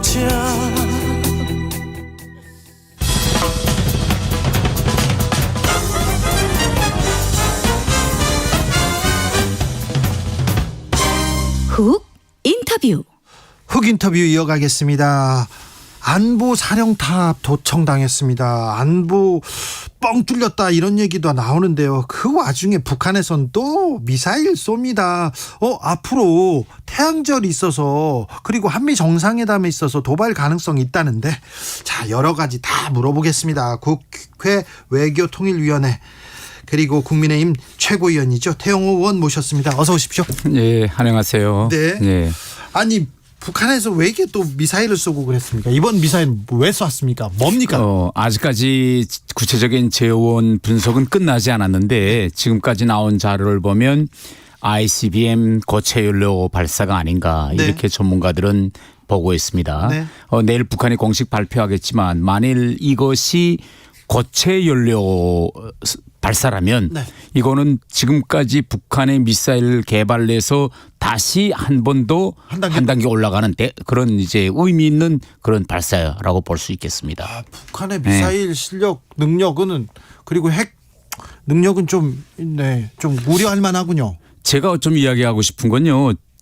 이 우크라이나 전쟁 이후에 북한의 미사일 개발과 기술 진전도가 대단히 빠릅니다. 아 그래요? 네. 요새 지금 계속 쏘는 게 다 훈련하는 거 아니에요? 네, 훈련이나 새로운 기술적 진전도가 대단히 높은데 결국 이건 뭘 말하는가 하면 우크라이나 전쟁 이후에 한반도에 조성된 군사 정세가 대단히 심각하다 이걸 보여주고 지난 시기에는 북한이 미사일을 발사할 때 좀 약간 무작위로 뜬금없이 막 쏘는 것 같았는데 최근에는 한미의 그런 군사 훈련에 대응한 아주 맞춤형 미사일을 쏘고 있어요. 이게 지금 최근 달라진 양상입니다. 태양절이 북한의 최대 명절입니까? 예, 그렇죠. 내일 모레죠. 네. 그러면 통상 4월 15일 네. 태양절날 오면 김정은 같이 북한 지도부는 그날 뭘 보여줄까 국민들에게 예. 그 무엇인가 성과물을 내놔야 하는 그런 압박감이 좀 있습니다. 네. 그래서 오늘 미사일 발사를 가지고 내일쯤에는 북한이 네. 드디어 뭐 고체 연료 발사 ICBM의 성공 뭐 네. 이런 큰 보도가 나오지 않을까 저는 이렇게 예단해 보겠습니다. 그렇습니까? 큰 행사를 하는데 태양절이 김일성 생일이죠. 네. 태양절엔 무슨 음식 먹습니까? 전국적은 아니래도 일단 평양시 같은 데는 지금까지는 식량을 공급해 줍니다. 한 주일분 혹은 식량을 주는군요. 우리를 말하면 쌀이죠. 네. 이걸 이제 줄 수 있고 또 최근에는 좀 없어졌지만 이전 시기에는 어린이들 네. 초등학교 학생들까지 사탕이나 과자 같은 그런 건 그것도 좀 나눠주고 그랬습니다. 예. 북한 음식 그리울 때 있습니까? 전 냉면, 홍류관 냉면이 제일 그렇습니다. 한국 와서 냉면 먹으면 맛이 좀 다르잖아요. 약간 좀 다르죠. 네. 예, 특히 북한은 냉면에서 메밀을 좀 많이 넣고, 예, 그 다음에 우리는 간장을 많이 안 쓰는데 북한은 간장을 많이 써요. 간장으로 이렇게 간을 맞춰요. 간을 맞추죠. 저도 옥류관 가서 몇 번 먹어봤는데. 그런데 간장 간이잖아요. 그런데 간장으로 간하다가 요새는 막 다대기 양념장을 하더라고요. 신기하더라고요. 입맛이 달랐어요. 양념장도 많이 쓰죠. 네. 자, 의원님. 미국이 우리 안방을 외교 안보실을 도청했어요. 네. 어떻게 보셨어요? 지금 이 상황과 관련해서 일단 지금 보면 한미 사이에 같은 점이 있고 이 사건 이후에 정부 발표에서도 다른 점도 좀 있습니다. 그러니까 일단 지금 현 상황에서는 도청이 있었느냐 없었느냐 이번에 발표된 기밀 유출 그 기밀이 도청으로 얻어진 정보인지 아니면 다른 루트를 통해서 얻어진 정보인지에 대한 사실 확인이 먼저고요. 두 번째로서는 그와 비슷한 일이 있었던 것만은 한미가 다 인정하는 것 같아요. 김태효 실장도 악의적인 도청은 없었다. 이렇게 악의적인 도청은 없었다. 그러면 또 다른 거는 그러면 이런 거로 되겠죠. 그다음에 또 자료에 대한 신빙성 여부에서도 김태효 실장은 상당수가 위조됐다. 상당수에 방점을 뒀지만 또 미국은 상당수라는 그런데 이제 얘기했고 그리고 또 지금 현재 미국에서는 법무부를 통해서 이런 중대한 기밀 자료가 어떻게 유출됐는지 조사하겠다고 하고 있어서 현 시점에서는 우리가 무작정 이거 불법 도청이 있었다. 그래서 달려가서 항의하고 막 이게 떠들 일은 아니고 사후 이 도청 사건과 관련한 미국의 조사 결과를 바라보면서 아주 순차적으로 대응하는 것이 필요할 것 같습니다. 외교관이셨잖아요. 그래도 외교적으로 이게 엄중 항의하고 경고하고 사과하라 이런 얘기는 해야 될 거 아니에요. 그건 당연히 만약 이것이 우리 주권 침해 소지가 있다는 것이 명백해지면 주권 국가로서는 당연히 항의하고 재발 방지를 약속받고 이래야 됩니다. 그런데요. 이게 대단히 힘든 문제예요. 그래요? 왜 힘든 문제인가 하면 솔직히 우리가 이 현실 세계에서 능력 있는 정보기관 또 잘 사는 국가 정보기관일수록 불법과 합법의 영역을 넘나들면서 불법 도청 감청 안 하는 기관이 거의 없다고 봐야 됩니다. 그렇습니까? 자, 제가 실례를 하나 드릴게요. 지금 이번에 불법 도청과 관련해서 이전 독일 총리 메르켈 이야기가 지금 대단히 큰 회자가 되고 있어요. 메르켈은 바로 항의하고 재발 방지 역서하고 그때 독일과 미국에서의 최대 현안이 있었어요. 이거에 그 독일의 불법 도청이. 그런데 어떤 일이 있었냐. 그 이후에 2017년에 역으로 독일 정보기관이 미국 백악관을 비롯해서 100여 개 기관을 도청한 사건이 터졌습니다. 그러니까 독일이 얼마나 난처하겠어요. 미국에 항의했는데 반대로 저희 정보기관이 자기네 정보기관이 했으니까 이때 독일은요. 딱 한 가지 입장을 견졌습니다. NCND 인정도 궁정도 하지 않고 침묵을 지켰습니다. 그렇기 때문에 이런 걸 대응할 때 물론 항의하고 재발 방지를 하지만 속으로는 그러면 우리는 이런 데서 자유롭고 또 도달할 수 있을까? 이런 질문도 우리한테 해봐야 되고 제가 어제 그래서 외통위 때 박진 장관한테 이렇게 질문한 거잖아요. 장관님 그럼 우리 국정원은 네. 미국에서 불법 도청 감청 안 한다고 자신 있게 말할 수 있습니까? 하고 내가 질의했는데 그 장관이 뭐라고 합니까? 아 그건 국정원이 답변할 사항이지 네. 외교장관이 답변할 사항은 아닙니다. 네. 이렇게. 아, 우리 정부나 우리 정보기관이 외국에서 그 네. 정도 정보 활동을 하고 있으면 어떠세요? 그러면 지지하세요? 하고 있을까 좀 저는요 국정원의 능력에 대해서 별로 그렇게 높게 평가하지 않거든요. 2011년이었습니까? 인도네시아 그 방문단이 왔을 때 롯데호텔에서 국정원 직원들이 가서 걸렸잖아요. 그러게. 창피당했잖아요. 그때는 좀 대단히 좀 수법이 서툴었죠. 네. 아무튼 도청을 했습니다. 유출되거나 들키지 않은 게 중요한 게 아니라 이 부분에 대해서는 좀 재발 방지는 해야 될 것 같은데. 네.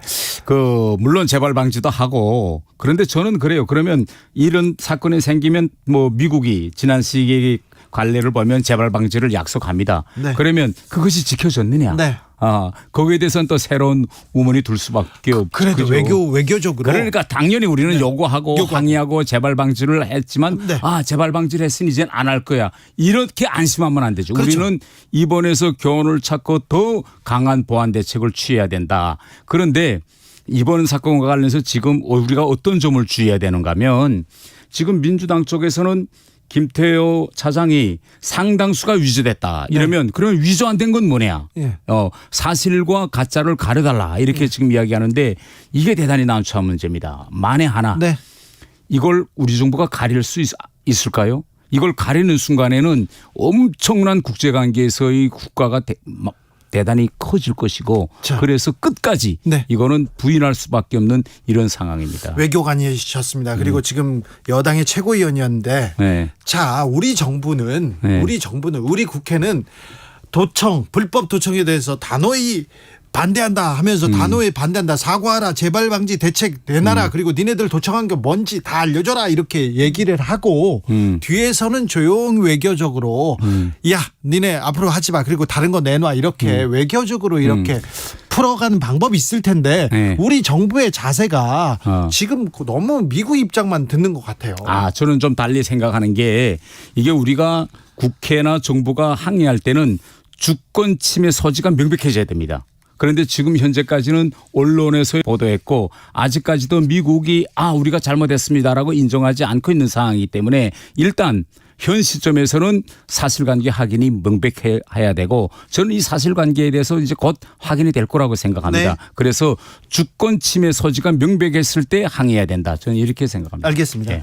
북한의 도청 기술도 뛰어납니까? 북한은 대단히 뛰어납니다. 이런 기술은 또 뛰어납니까? 왜냐하면요. 공산국가가 통치를 유지하는 기본 수단 중에 하나가 도청, 감청입니다. 이해하면 북한에서는 자국 간부들에 대한 기본 도청을 할 뿐만 아니라 북한에 와 있는 외국 대사관들을 불법 감청 도청하고 또 역으로 북한은 평양에 있는 외국 대사관들이 북한을 도청한다고 생각하고 이해하면 러시아 대사관이 김정은 사무실에서 몇백 미터 밖에 있어요. 도청한다고 생각하고 그걸 완전히 고층 건물로 에워쌌습니다. 파장을 쏘지 못하게. 그리고 김정은 대사관의 집무실에서 몇백 미터 밖에 체코 대사관에 하고 헝가리 대사관이 있는데 이건 강제적으로 압력을 가해서 대동강 남쪽으로 강제 이주시키고 이런 이제 조치들을 취하죠. 만약에 미국이나 러시아라고 합시다. 러시아가 북한 대통령궁, 대통령궁이 아니고 주석궁이죠. 김정은 집무실이죠. 집무실을 본부. 도청하다 걸렸으면 북한에서는 어떤 반응이 나올까요? 일단 북한은 우리처럼 강력히 항의하거나 이러지 않고 이 문제를 물밑에서 조용히 해결하고 대신 그 대가로 무엇인가 큰 걸 달라고 할 겁니다. 큰 걸 달라고. 우리도 뭐 큰 걸 달라고는 해야 될 것 같아요. 이번에 가서 뭘 달라고 할지는 일단 북한은 왜 그러냐면 이걸 북한이 공식 항의하고 오픈해버리면 북한 주민들한테 네. 보안이 취약하다는 사실이 알려지게 될 거기 때문에 와, 위상이 추락된다. 그럴 때 위상 추락되기 때문에 이걸 물밑에서 해결하자고 할 겁니다. 아, 그렇습니까? 네. 그리고 큰 반대급부를 받을 것이다. 네. 네, 알겠습니다. 국민의힘 오늘 최고위원들 다 모여가지고 지도부 회의에 있었습니까? 네. 회의에서 오늘 어떤 얘기 나왔어요? 오늘 뭐 여러 가지 그 얘기들도 있었고 네. 정책적인 건 더 내놓고서라도 지도부에 아직 빈 구석들을 네. 임명해서 채우는 일들을 했습니다. 네. 예하면 뭐 윤리위원회 위원장이라든가 당무감사위원회 위원장이라든가 이런 빈 자리들을 채우는 윤리위원장 이렇게 임명했는데 그러면 김재원 최고위원 이렇게 윤리위에 해부할 것이다 이런 얘기도 기사도 나오는데 어떻게 보십니까? 그런 얘기는 나온 거 없고요. 앞으로 윤리위원장이 오늘 됐으니 윤리위원들도 또 이제 새로 구성해야 되고 네. 윤리위원회 활동 방향에도 정하겠죠. 그런데 네. 뭐 김재원 최고위원을 윤리위원회 해부한다 이런 얘기는 나온 거 없습니다. 없었습니까? 예. 홍준표 대구시장을 상임 고문직에서 면직 처리한다. 예. 이건 의결하셨죠? 예. 왜 실제 이건 우결 사항이 아니고 예. 이건 우결 사항도 아니고 협의 사항도 아니에요. 이건 네. 당 대표 직권으로 할 수 있는데 네. 오늘 김기현 대표가 예. 이걸 협의했어요. 어떠냐. 예. 실제 이건 우결 사항이 아니에요. 그랬어요? 예. 그래서 지금 면직시켰어요? 해촉했죠. 해촉했어요. 네. 그러면요. 이 얘기 나왔을 때 뭐라고 하셨어요? 의원님. 저는요. 네. 아니 동의하시는 어떠냐. 그래서 대부분 분들이 그 뭐 당 대표님께서 네. 그 직권으로 할 수 있는 부분이고 다음 하나는요. 네. 이게 지금 우리 당의 상임 고문제 하면 네. 상임 고문들 하면 우리 당의 원로로서 네. 이미 정치권에서도 떠나신 분들이 그야말로 자문하는 자리거든요. 네. 예, 그런데 홍준표 이 우리 당의 중진이시지만 아직 지금 뭐 정치하시고 네. 지자체장인데 상임 고문들 중에서는 유일하게 예. 이렇게 이제 지자체장을 하시기 때문에 이거는 원칙에 맞지 않는다 이런 공감대가 있었습니다. 그래 공감대에서 거의 대부분 찬성했습니까? 예. 반대 목소리도 있었습니까? 없었어요. 아니 긁어 부스럽니다. 왜 이분 얘기하면 또 발끈할 텐데 그런 얘기 없었습니까? 아니 뭐 그건 뭐 발끈할 거라는 건 뭐 다 예견 뭐 했던 일이고요. 예. 예. 뭐 그 분은 뭐 상임 고문으로 있든 뭐 있지 않든 아마 네. 계속 당에 대한 그런 충고 네. 뭐 그런 뭐 쓴소리 이런 권고 이런 건 계속 할 거라고 봅니다. 어제 이런 얘기 하셨어요. 일부 원외 중진들이 김기현 대표 근거 없이 너무 흔든다. 도와줘야 된다. 이런 얘기 하셨죠? 했습니다. 네. 예. 뭐 틀린 말은 아니고 지금도 똑같은 생각이잖아요. 그렇죠. 네. 아, 이 얘기를 듣고 근데 네. 홍준표 시장이 발끈했습니다. 네, 저도 봤어요. 네. 그런데 제 워딩을 그대로 보면 네. 일부 중진들이 네, 전 네. 복수를 썼습니다. 네, 네. 원외 중진들이. 네, 그러니까 뭐 제가 뭐 딱히 홍준표 시장님을 제가 딱 찍어서 얘기는 아니고 네. 뭐 원외 중진들 속에서 예. 지금 현재 우리 당에 대해서 뭐 여러 가지 말씀들을 하시는 분이 뭐 홍준표 시장님 외에도 있거든요. 네네. 그래서 전 퉁쳐서 네. 원외 중진들이 이렇게 한 겁니다. 네, 그래서 원외 중진들 좀 자제해달라, 도와달라 이렇게 얘기했는데 홍준표 시장이 발끈했습니다. 예. 아니 논란의 중심에 서게 한 사람이 이 논란의 당사자인데 자숙해야지 어디다 화살을 하느냐 이렇게 하면서 어이가 없다 이렇게 하더라고요. 네.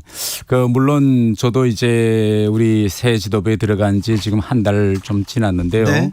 여러 가지 논란을 일으켜서 우리 당 지도부에 그런 그 이미지에 좀 좋지 않은 영향을 준 데 대해서는 저도 유감스럽게 생각하고 네. 그런데 그렇다고 해서 뭐 제가 할 소리를 못하고 위축돼 있고 이러면 안 되죠. 네. 한번 계속 얘기하셔야죠. 그런데 내가 귀하처럼 근거 없이 함부로 말하는 사람인가 이러면서 이렇게 근데 꼭 집어서 이렇게 내가 귀하처럼 함부로 말하는 사람인가 이렇게 홍준표 시장이 말했던데요. 네.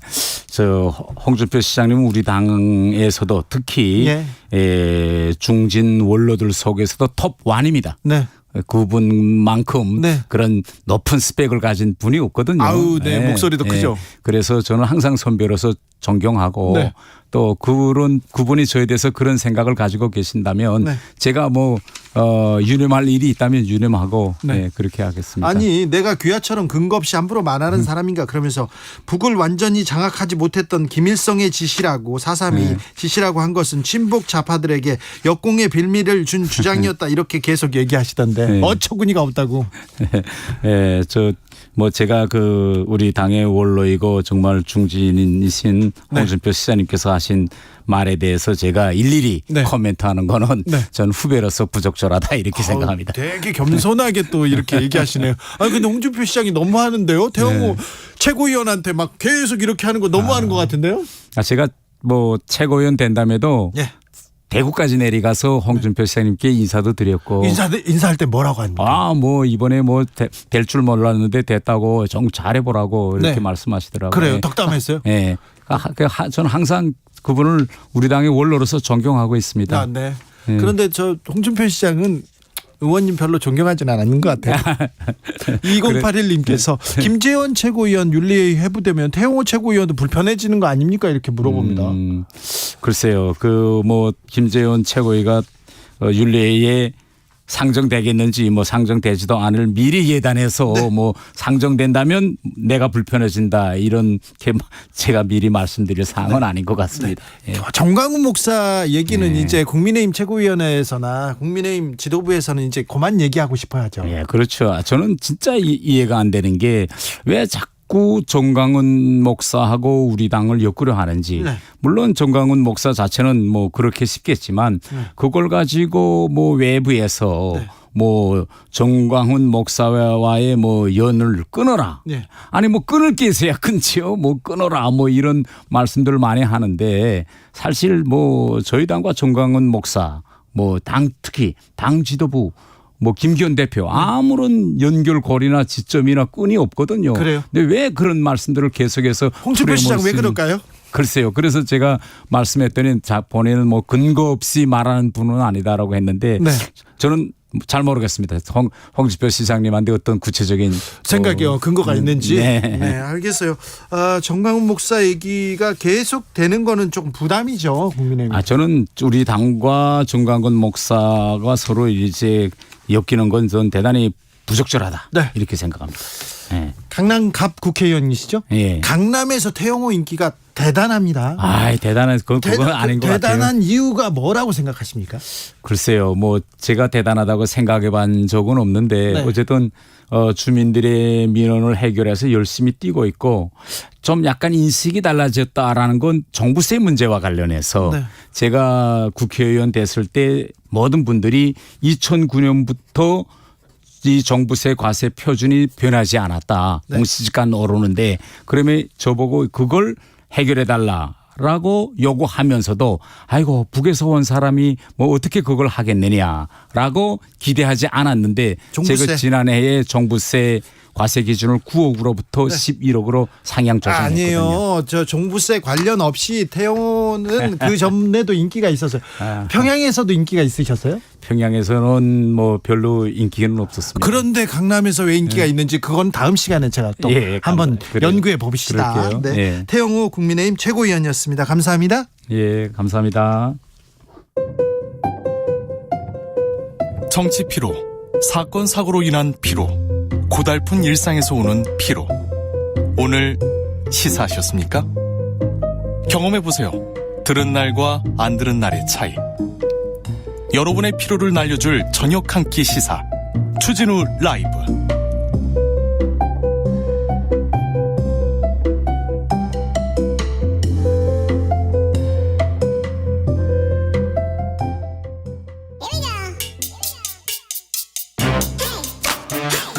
과학을 향한 진지한 고민, 과학과의 수다.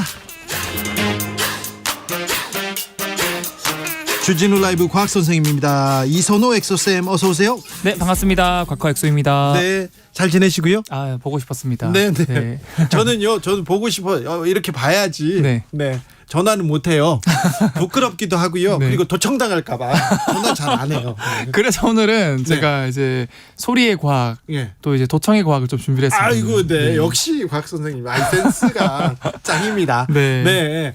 도청, 저는 사실은 네. 굉장히 불안해요. 왜 네. 그러냐면, 예전에 한 10여 년 전만 해도 네네. 제가 어디 가는 거를 다 알고 있어요. 그래서 와가지고 네. 적어서 고발하고 고소하고 그래서 네. 고소고발이 그때 막 고소고발장이 20장씩 막 쌓이고 그랬어요. 아이고, 네. 오늘도 겨우 무죄 받았습니다. 아유, 저는 안 다행이십니다. 집니다. 걱정하지 마시고요. 그런데 자, 도청의 과학 알려주십시오. 소리의 과학 알려주세요. 오늘은 제가 도청 겸 소리의 과학을 준비했는데 네. 보통 우리가 들을 수 있는 소리 주파수대가 있거든요. 예. 그런 주파수대를 가청 주파수라 그래서 예. 이것도 일종의 소리도 떨림이라서 예. 약 20Hz에서 2만 Hz 사이를 우리가 들을 수 있는 가청 주파수라 하고요. 예. 그다음에 20Hz보다 낮으면은 이제 저주파, 초저주파라 그러고요. 저주파가 이 얘기군요. 그다음에 2만 Hz 이상은 초음파 들어보셨죠? 초음파. 네, 그렇게 구분을 하는데 네. 그 도청 관련해서 제가 이런 과학기술들이 실제 있을까 예. 좀 조사를 해보니까 예전에는 도청하면 주로 초소형 마이크 이런 거를 몰래 방 안에 부착해두거나 네, 심어 넣는데 사실 이런 것들은 사람이 결국 몰래 들어가서 장비를 심어야 되잖아요. 네. 그래서 이런 것들이 한계가 많았는데 요즘에는 아예 방에 직접 안 들어가도 예. 방 안에서 사람들이 어떤 대화를 하는지 도청을 할 수 있는 기술까지 나왔다 그래요. 예. 그래서 그런 것들에 대해서 짤막하게 제가 설명드리자면 우리 목소리도 지금 청취자분들이 저희 목소리 들리는 것처럼 이거는 일종의 음파, 파동이거든요. 네. 근데 이 파동은 공기라는 매질을 통해 전달될 때는 사실 우리가 볼 수 없지만 얘네들이 유리창 같은 데 부딪히면은 유리창이 미세하게 떨려요. 네. 그런데 최신 과학 기술을 적용하면 그런 유리창에 레이저를 쏘면요. 그 미세한 떨림을 레이저를 반사된 걸 분석해서 정확하게 다시 목소리로 만들어내 변환할 수 있다 그래요. 네. 근데 여기서 끝나는 게 아니라 요즘에는 이 천장에 매달리는 전구 있지 않습니까? 네. 이런 전구의 미세한 떨림도 측정할 수 있는 장비까지 나왔다 그래요. 예. 근데 이런 것들이 사실 엄청 뭐 첨단 장비 같지만 이탈리아 연구진이 최근에 그 개발한 램폰이라는 시스템은 단돈 120만 원이면 정확하게 그 안에 뭐 음악을 다 틀어놔도 음악 소리뿐만 아니라 그 사람들 간의 대화 소리까지 그렇죠. 걸러서 다 들을 수 있는 기술까지 나왔다고 하더라고요. 참. 저기 가전제품 같은 걸 이용해서 휴대전화를 이용해서 네. 얘기를 하는 거를 그걸 또 가져가고 막 그런다고 노트북을 통해서 가져간다고 그래가지고 네. 못 살겠어요. 그러니까 요즘에는 진짜 한 번 마음 먹으면은 네. 방 밖에서 몇십 미터 떨어진 곳에서도 이런 특수한 카메라랑 그 센서 감지 센서만 있으면은 네. 정확하게 목소리까지 구분할 수 있어서 네. 이제는 남말은 새가 듣고 반말은 전구가 듣는다라고 해야 될 것 같다라고 저는 정리를 하고 싶어요. 알겠습니다. 네. 저주파가 아무튼 20Hz보다 낮은 거라고. 이 저주파는 뭐 어디다 쓰는 거예요? 뭐예요 이거? 사실 이 우리가 가청 주파수라 해서 우리가 들을 수 있는 목소리 말고 저주파, 초저주파는 우리가 들을 수 없거든요. 네. 그런데 우리 몸에 큰 영향을 미친다 그래요. 네. 그래서 영국 커번트리 대학교에서 소리를 연구했던 어떤 그 빅텐디라는 연구자가 초저주파에 대해서 연구를 많이 했는데 이 연구를 하게 된 계기가 굉장히 재밌습니다. 네. 이분이 이제 소리 연구가 했는데 연구실에 갈 때마다 뭔가 영문도 모르는데 이제 식은땀이 막 흐르고 우울감이 느껴지고 네. 뭔가 오싹하다라는 걸 많이 느낀 거예요. 연구실 가면 다 그렇죠. 공부하러 가면 저는 항상 그래요. 저 여기 올 때마다 그렇습니다. 저도 이제 대학원 다닐 때 네. 참 이제 오싹하긴 한 적이 많았는데 네. 그때마다 이제 지도 교수님이 뒤에서 쳐다보고 있었는데 네. 그거랑 별개로 네, 별개로. 아무도 없었는데 연구실에 뭔가 알 수 없는 존재가 느낌이 받았다 그래요. 그런 거 있을 수 있어요? 그래서 이 과학자 텐디라는 과학자가 원래 과학자가 아니었다면 이제 무당을 불러서 구슬했겠지만 네. 이 사람은 철저한 과학자였습니다. 그래서 하나하나 밝혀보니까 우리 귀에 들리진 않지만 우리 몸에 영향을 미치는 초저주파 소음들이 연구실 기계에서 계속 새어나오고 있었던 거예요. 들리진 않지만 몸에 영향을 미치는 그런 저주파가 있었다 이런 거죠. 맞아요. 그래서 이 초저주파를 테스트를 해봅니다. 연구원들한테 이렇게 초저주파 소리를 틀어놓으니까 불안감을 느꼈고요. 그리고 한 조교는 환각이 보인다고까지 하고 울음까지 터뜨렸고요. 아 이거 그러면 초저주파를 무기로 이렇게 또 어디에다 쓰는 사람들도 있겠는데요? 오 맞아요. 그래서 그런 것들을 적재적소에 쓰는 그런 뭐 기업도 있고요. 실제로 영국에서는 이 초저주파 발생음을 750명한테 들려주고 실험해본 결과 대부분의 사람들이 뭔가 환각이 보이거나 오싹하고 이상한 분위기를 느꼈다. 그렇다면 귀신들이 초저주파를 이렇게 쓰는 거 아닙니까? 그래서 실제로 이 연구팀이 많은 사람들이 귀신이 자주 출몰한다고 말했던 유명한 장소들이 있거든요. 그런 곳에서 실제로 초저주파를 측정해봤더니 대부분의 장소에서 이 초저주파 소리가 어딘가 기계 장치라든가 이런 데서 흘러나왔다고. 아, 그게 있네. 있어. 진짜로 있네요. 아, 그러면 어떤 반응을 일으킵니까? 이 초저주파가 실제로 연구 그룹에서 연구를 해본 결과 귀로 우리가 듣지는 못하지만 뇌라던가 신경 쪽을 자극해서 호르몬 분비 이상을 일으키고 각종 스트레스를 일으키기도 하고요.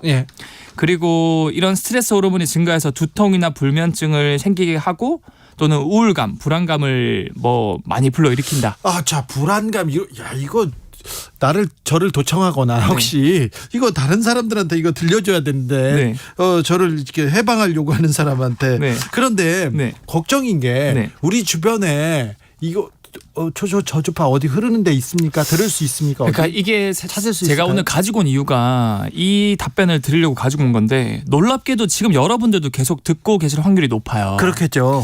우리 집에서 잘 때랑 또는 뭐 고속버스나 기차 또는 이동수단에서 잘 때랑 피로가 풀리는 정도가 확연히 다르지 않습니까? 다르죠. 달라요. 사실 뭐 버스나 기차에서는 아무리 많이 자도 몸이 찌뿌둥하고 피곤하잖아요. 이게 과학적인 이유가 있었던 게 한국표준과학연구원이 전국을 돌면서 2년간 대중교통수단의 저주파 소음을 측정한 결과 약간씩의 차이는 있지만 생각보다 심한 저주파 소음이 발생하고 있다는 걸 발견했어요. 아, 그렇군요.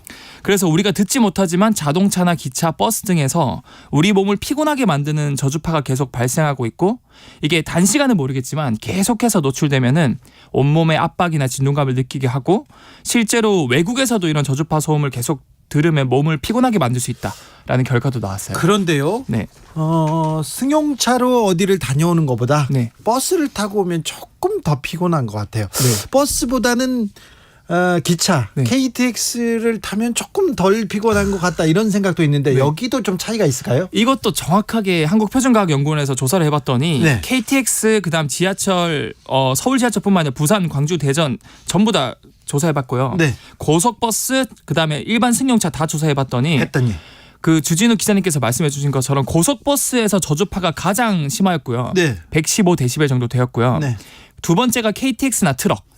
거기서 한 100데시벨 정도 나왔고요.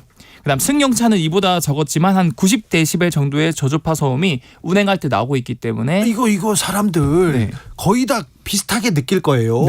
아, 이거 피로 이게 저주파하고 상관이 있군요. 그렇죠. 아, 이 집에서 내가 잠을 잘 못 자는 것 같아. 저주파하고도 상관이 있을 수 있어요? 당연히 이게 상관관계가 있을 확률이 높고 특히나 저도 사실은 버스 타거나 기차 타고 잠들면은 아무리 자도 피곤한 이유가 뭔지 몰랐는데 이 저주파의 원인이 굉장히 높다. 이거 그 저주파를 어떻게 좀 없애거나 이거 해소하거나 활용하고 그래야 될 텐데. 최근 그래서 과학기술자분들은 이 메타패널이라 그래서 이런 저주파나 또는 초음파를 좀 없애주는 노이즈 캔슬링 그런 기술도 나오고 있거든요. 그렇죠. 그래야 이 수면의 질에도 좀 직결될 것 같아요. 이거. 그렇죠. 제가 7살 때부터 피곤하거든요. 그래서 항상 씻고 나오고 막 컨디션 괜찮은 날도 왜 이렇게 피곤해 보이세요? 이렇게 얘기하더라고요. 아까 변호사님도 저보고 얘기하니까 똑같이 대답했습니다만 이거 활용해야 될 것 같습니다. 그런데 저주파가 또 다른 데도 쓰입니까? 일단은 과학자들이 사람들은 왜 저주파를 좀 들었을 때 우울감이나 불안해질까? 이게 정확하게 밝혀진 건 아니지만 이 화산이나 토네이도, 쓰나미, 태풍 이런 자연재해가 발생하기 직전에도 저주파가 많이 발생한다 그래요. 아, 그래요? 그래서 아마 동물이나 사람이 이런 자연재해로부터 자신을 보호하기 위해서 본능적으로 이렇게 진화가 된 거 아닐까. 근데 저주파를 써서 돌고래는 초음파군요. 돌고래는 초음파인데 또 저주파를 쓰는 동물도 많아요. 어떤 동물? 예를 들어서 코끼리도 그럴 것 같았어. 코끼리.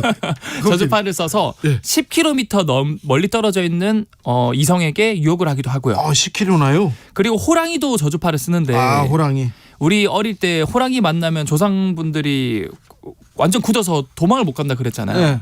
그게 이 저주파를.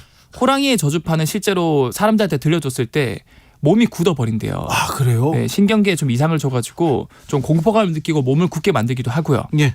그리고 이걸 통해서 이제 과학자들이 오히려 공포 영화 있잖아요. 예. 공포 영화 사운드 트랙에 일부러 초저주파를 좀 깔아가지고 예.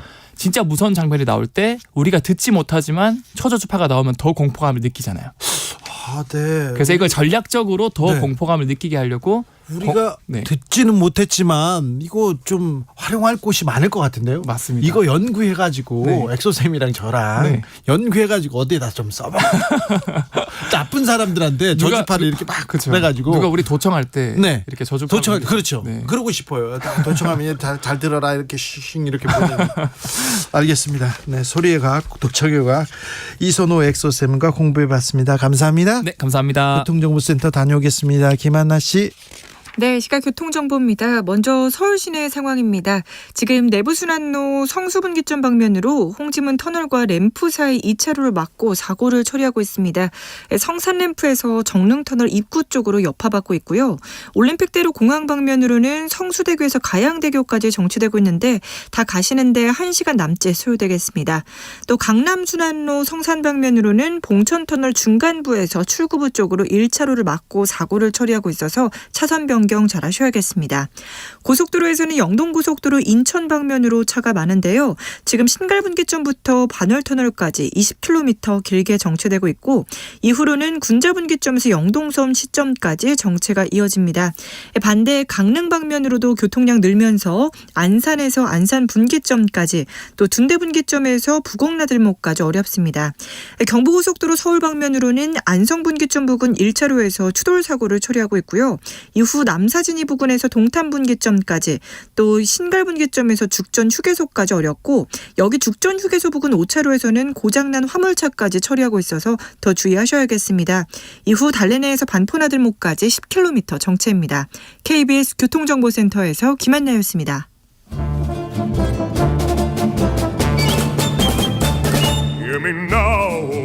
여기도 뉴스 저기도 뉴스 빡빡한 시사 뉴스 속에서 가슴이 답답할 때 뇌 휴식을 드리는 시간입니다. 오늘도 맛있는 책을 만나보겠습니다. 책의 맛. 김갑수 평론가 어서 오세요. 안녕하세요. 정선태 교수님 어서 오세요. 네, 안녕하세요. 네, 봄날 어떻게 보내고 계십니까? 표정이 다 좋지는 않으세요? 네? 날씨도 우중충하고 네. 세상도 뒤숭숭하고 네. 마음 둘 데가 없습니다. 그렇습니까? 네. 그럼 책에다가 마음을 줘야죠. 책으로 가야죠. 오늘은 어떤 책 만나볼까요? 오늘은 사회심리학자 김태형이 쓴 가짜 행복 권하는 사회입니다. 가짜 행복 권하는 사회. 심리학은 어떻게 행복을 왜곡하는가 이런 얘기를 하는데요. 심리학 책은요.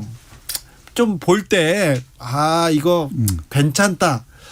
이렇다 이런 책보다 좀 궤변인데 이상해 그렇게 해가지고 중간에서 멈추는 경우가 많아요. 저 같은 경우는요. 그게 이제 자기개발서 차원으로 읽히는 수가 많이 있죠. 네. 근데 이제 정통 심리학에서는 그 자기개발하고는 좀 거리가 좀 있는 거 아니에요? 그렇죠. 자기개발 이거 뭘 바꾸면 아침에 일어나면 뭐 인생이 바뀐다 막 이렇게 얘기하는데 저는 아침에 일어나기 싫거든요. 네, 저녁 네. 늦게까지 하고 아침에 좀 잘 수 있잖아요. 네. 근데 그런 거에 대한 혐오감을 한 권의 책으로 쓴 겁니다. 그렇죠. 네. 제가 간단히 좀 소개를 하면 네. 이 책은 크게 두 덩어리로 나뉘어져 있는데 앞에 덩어리는 뭐냐면 우리가 어떤 것이 행복한 상태라고 믿는가가 사실은 주입된 가짜 행복이라는 걸 입증하는데 책의 절반이 쓰여져 있고 네. 나머지 절반은 그러려면 진짜 행복감은 어떻게 찾아지는가, 무엇이 진짜 행복인가 여기에 대해서 이제 쓰여져 있는 책입니다. 네, 행복에 대한 얘기입니다. 가짜 행복 말고 진짜 행복. 우리는 어떻게 이 행복을 받아들이는지 그거 진짜 중요한 내용인 것 같아요. 네, 우리 학교에서 젊은 사람들을 만나다 보면은 일종의 행복 강박증 같은데 빠져 있는 것 같아요. 네. 최근엔 더더욱요. 더더욱 그런 것 같습니다. 그러니까 지금 현실을 즐기지 못해요. 남들하고 비교하고요. 남은 얼마 받는다. 남은 어떤 스펙 쌓았다. 남은 뭐 했다. 이런 거 있잖아요. 그리고 남은 어디 가서 뭐 맞아요. 먹었다. 어디 여행 갔다. 이거 있지 않습니까? 비교하게 돼요. 경쟁적으로 인스타그램에서 비교를 하고 점점 강박증에 시달릴수록 그 자존감이 낮아지면서 왜소해진다는 것을 눈앞에서 목격하게 됩니다. 그럴 때마다 도대체 왜 이러지? 그리고 우리가 좀 풍요로운 사회잖아요. 잘 사는 나라라고들 다 하는데 온갖 지표들 봐도 행복과 관련된 지표들이 다 바닥입니다. 다 떨어지고 있어요. 바닥. 특별히 우리는 더 심각합니다. 그게 참 유독 그래요. 그게 그 이유가 무엇일까 궁금해서 이런저런 책을 보다가 이 사회심리학자 김태형의 이 책을 주게 됐습니다. 그렇습니다. 좀 고민해봐야 돼요. 저출생 얘기를 계속 얘기하는데 그 얘기를 하고 자살률 높은 거 그리고 불행하다고 생각하는 지수, 친구가 나를 도와주지 않을 거라고 생각하는 그런 지수들 보면 굉장히 비관적이지 않습니까? 뭐 다시 한번 말씀드리지만 그 개똥철학이나 혹은 자기개발서하고는 대단히 다른 책이에요. 정통심리학입니다. 네, 오늘 소개해드리는 김태형 씨의 가짜 행복 권하는 사회.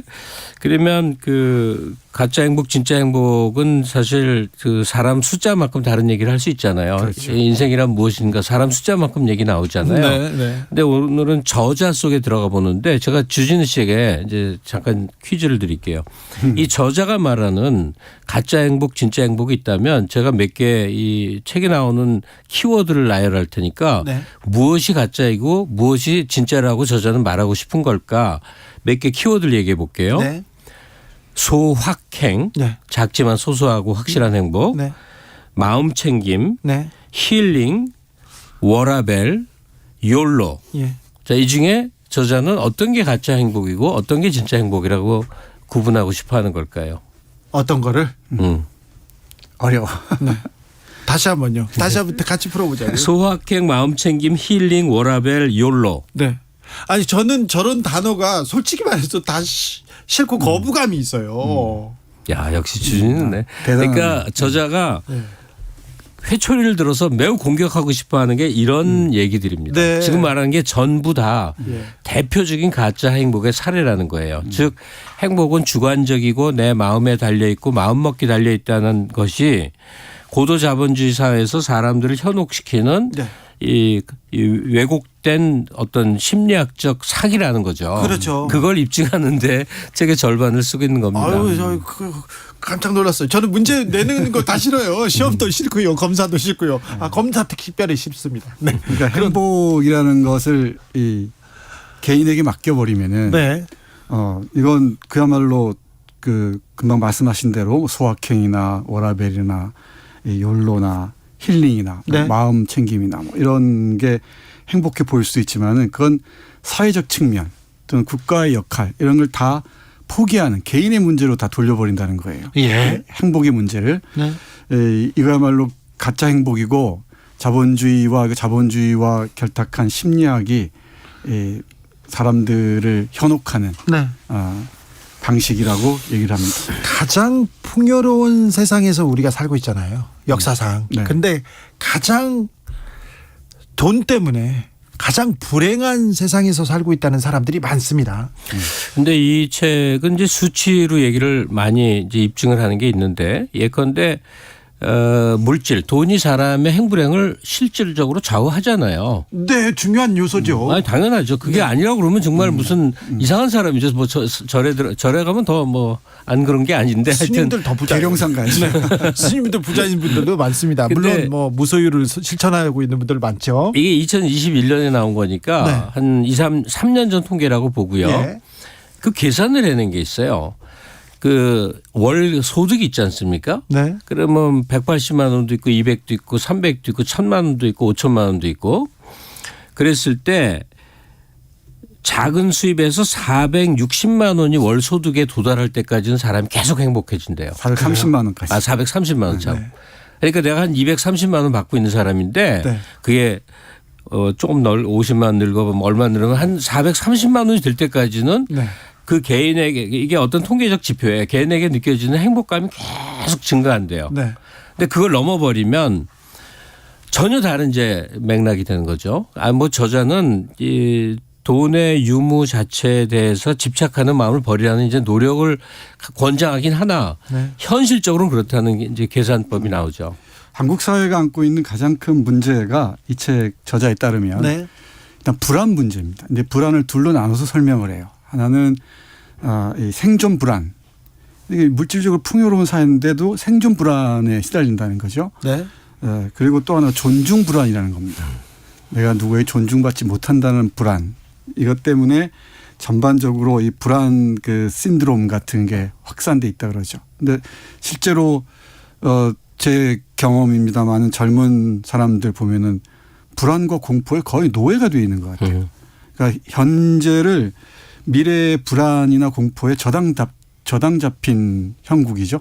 그 밑바탕에 놓여 있는 게 경쟁이 전면화해 있는 것 같습니다. 네. 경쟁 심리, 경쟁으로 유지되고 있는 사회라는 걸 각 곳곳에서 증명하고 있고요. 또 하나가 이 끝없이 나는 뒤처질 수밖에 없다라는 또는 뭐 이 추락할 수밖에 없다라는 이 공포에 시달리는 그 결정적인 게 위계화되어 있는 사회 속에서 그 공포들이 항상화한다는 거죠. 늘 그게 자리 잡고 있다는 겁니다. 그러니까 이런 상태에서는 각자 도생이죠. 각자 도생의 사회에서는 아무리 개인적으로 행복해도 그건 이 책의 표현을 따르자면 참된 행복, 진짜 행복이 아니라는 겁니다.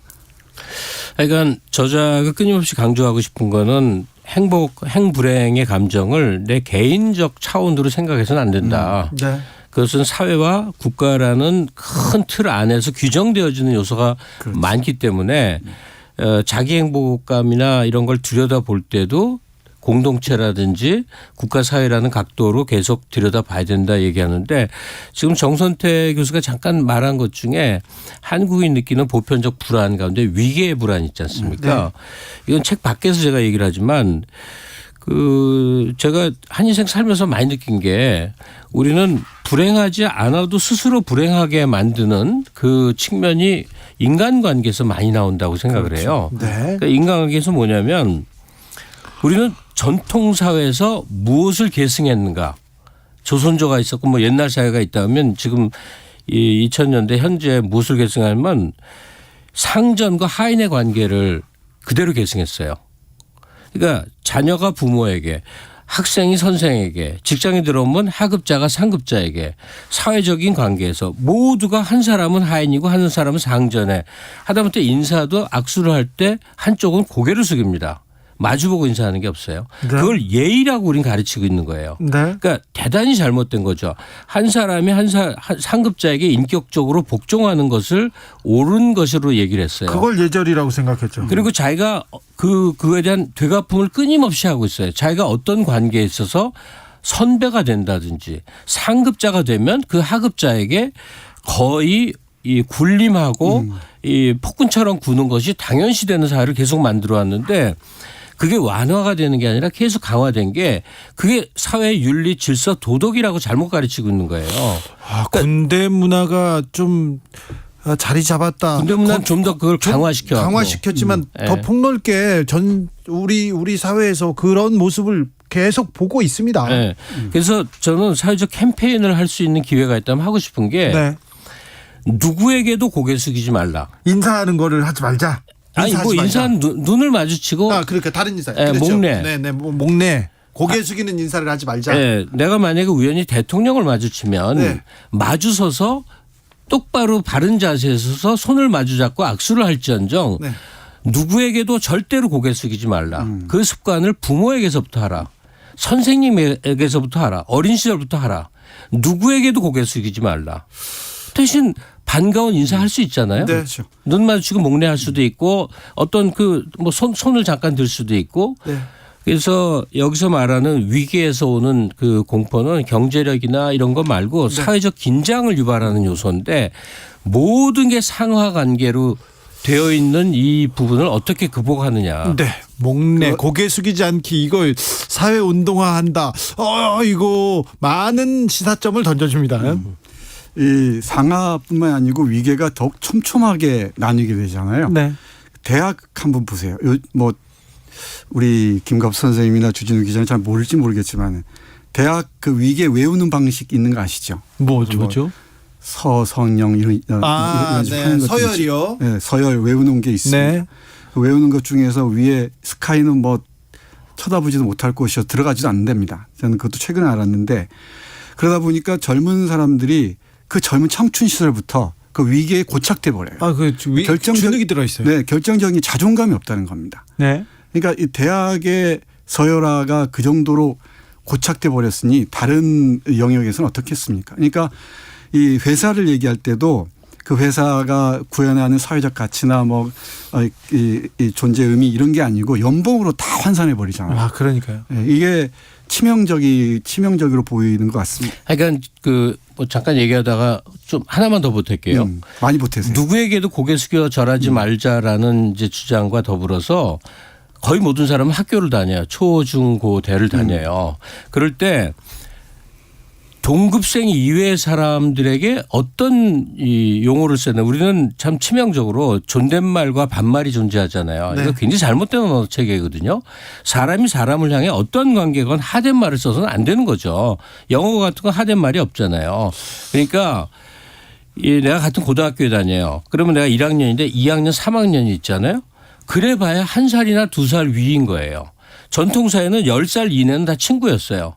그래서 서로 존댓말하면 제일 좋은데 그게 청소년기에는 어려우니까 모두에게 반말을 써야 된다. 서로 반말하자. 네. 인사하지 말자. 반말하자. 네. 지금 김갑수 평론가님 이게 평론가께서 매우 잘못된 전통이거든요. 네.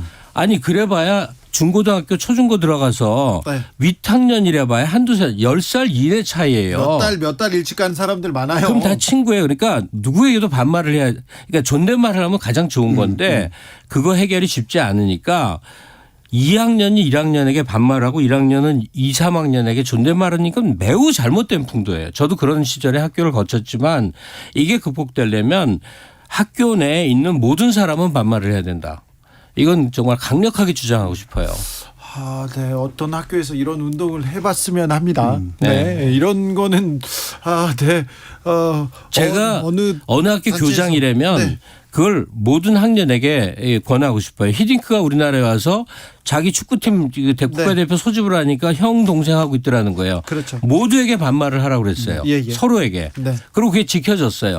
그리고 좋은 결과를 낳았어요. 뭐 그건 뭐 작은 사례지만 전 사회적으로 모두가 위계화되어 있는 것 중에서 너무 잘못된 게 비슷한 나이 또래가 위아래가 만들어지는 거예요. 10년 내외 다 친구인 거예요. 네. 심각한 문제죠. 이 조선시대 그 선비들만 봐도 10년 이쪽 저쪽은 다 친구처럼 지냈잖아요. 그게 이제 사대부 전통인데 그렇지. 우리는 하인 전통을 물려받은 거예요. 네. 그래서 내가 누군가에게 하인 노릇을 해야 된다니까요.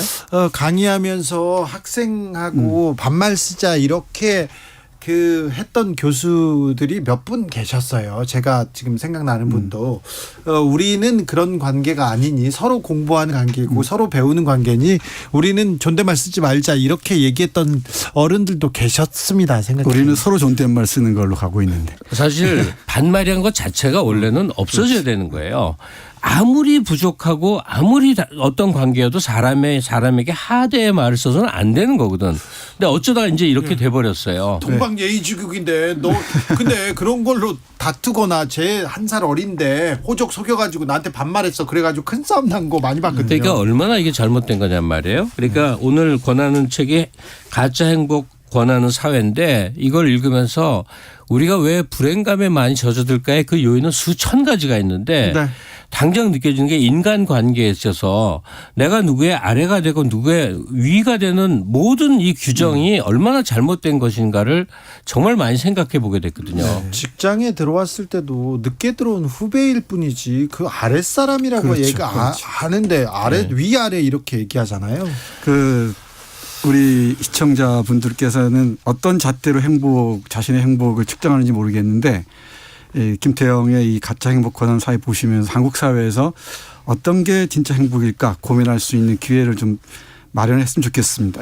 오늘은 책 얘기를 별로 못했는데 책의 한 문장만 제가 읽어드릴게요. 진짜 행복 얘기하는 부분입니다.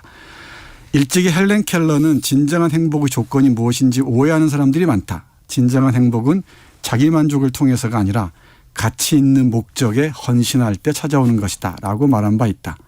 행복은 모든 개인적 욕망이 충족되거나 개인적 목적을 실현했을 때 체험하는 저급한 자기 만족이 아니라 가치 있는 목적, 즉 인간적인 삶의 목적을 실현했을 때 경험하는 최고 수준의 만족과 관련이 있다. 사람은 인간 본성에 기초하는 인간적인 욕망과 인간적인 삶의 목적을 실현하기 위해 살아갈 때만 참다운 행복을 누릴 수 있다. 조금 알듯말듯한데 여기 쾌감과 행복이 다르죠. 네. 물질주의 쾌락이라는 게 물질주의적 행복론이라는 게 얼마나 우리를 고통스럽게 하는지, 그리고 주관주의적 행복론의 함정 등등을 보시면서 지금 우리는 무엇을 행복의 핵심으로 삼고 있는지 한번 곰곰이 생각해봤으면 좋겠어요. 언니 동생 형 동생 좀 제발 그 호칭 좀 없앱시다.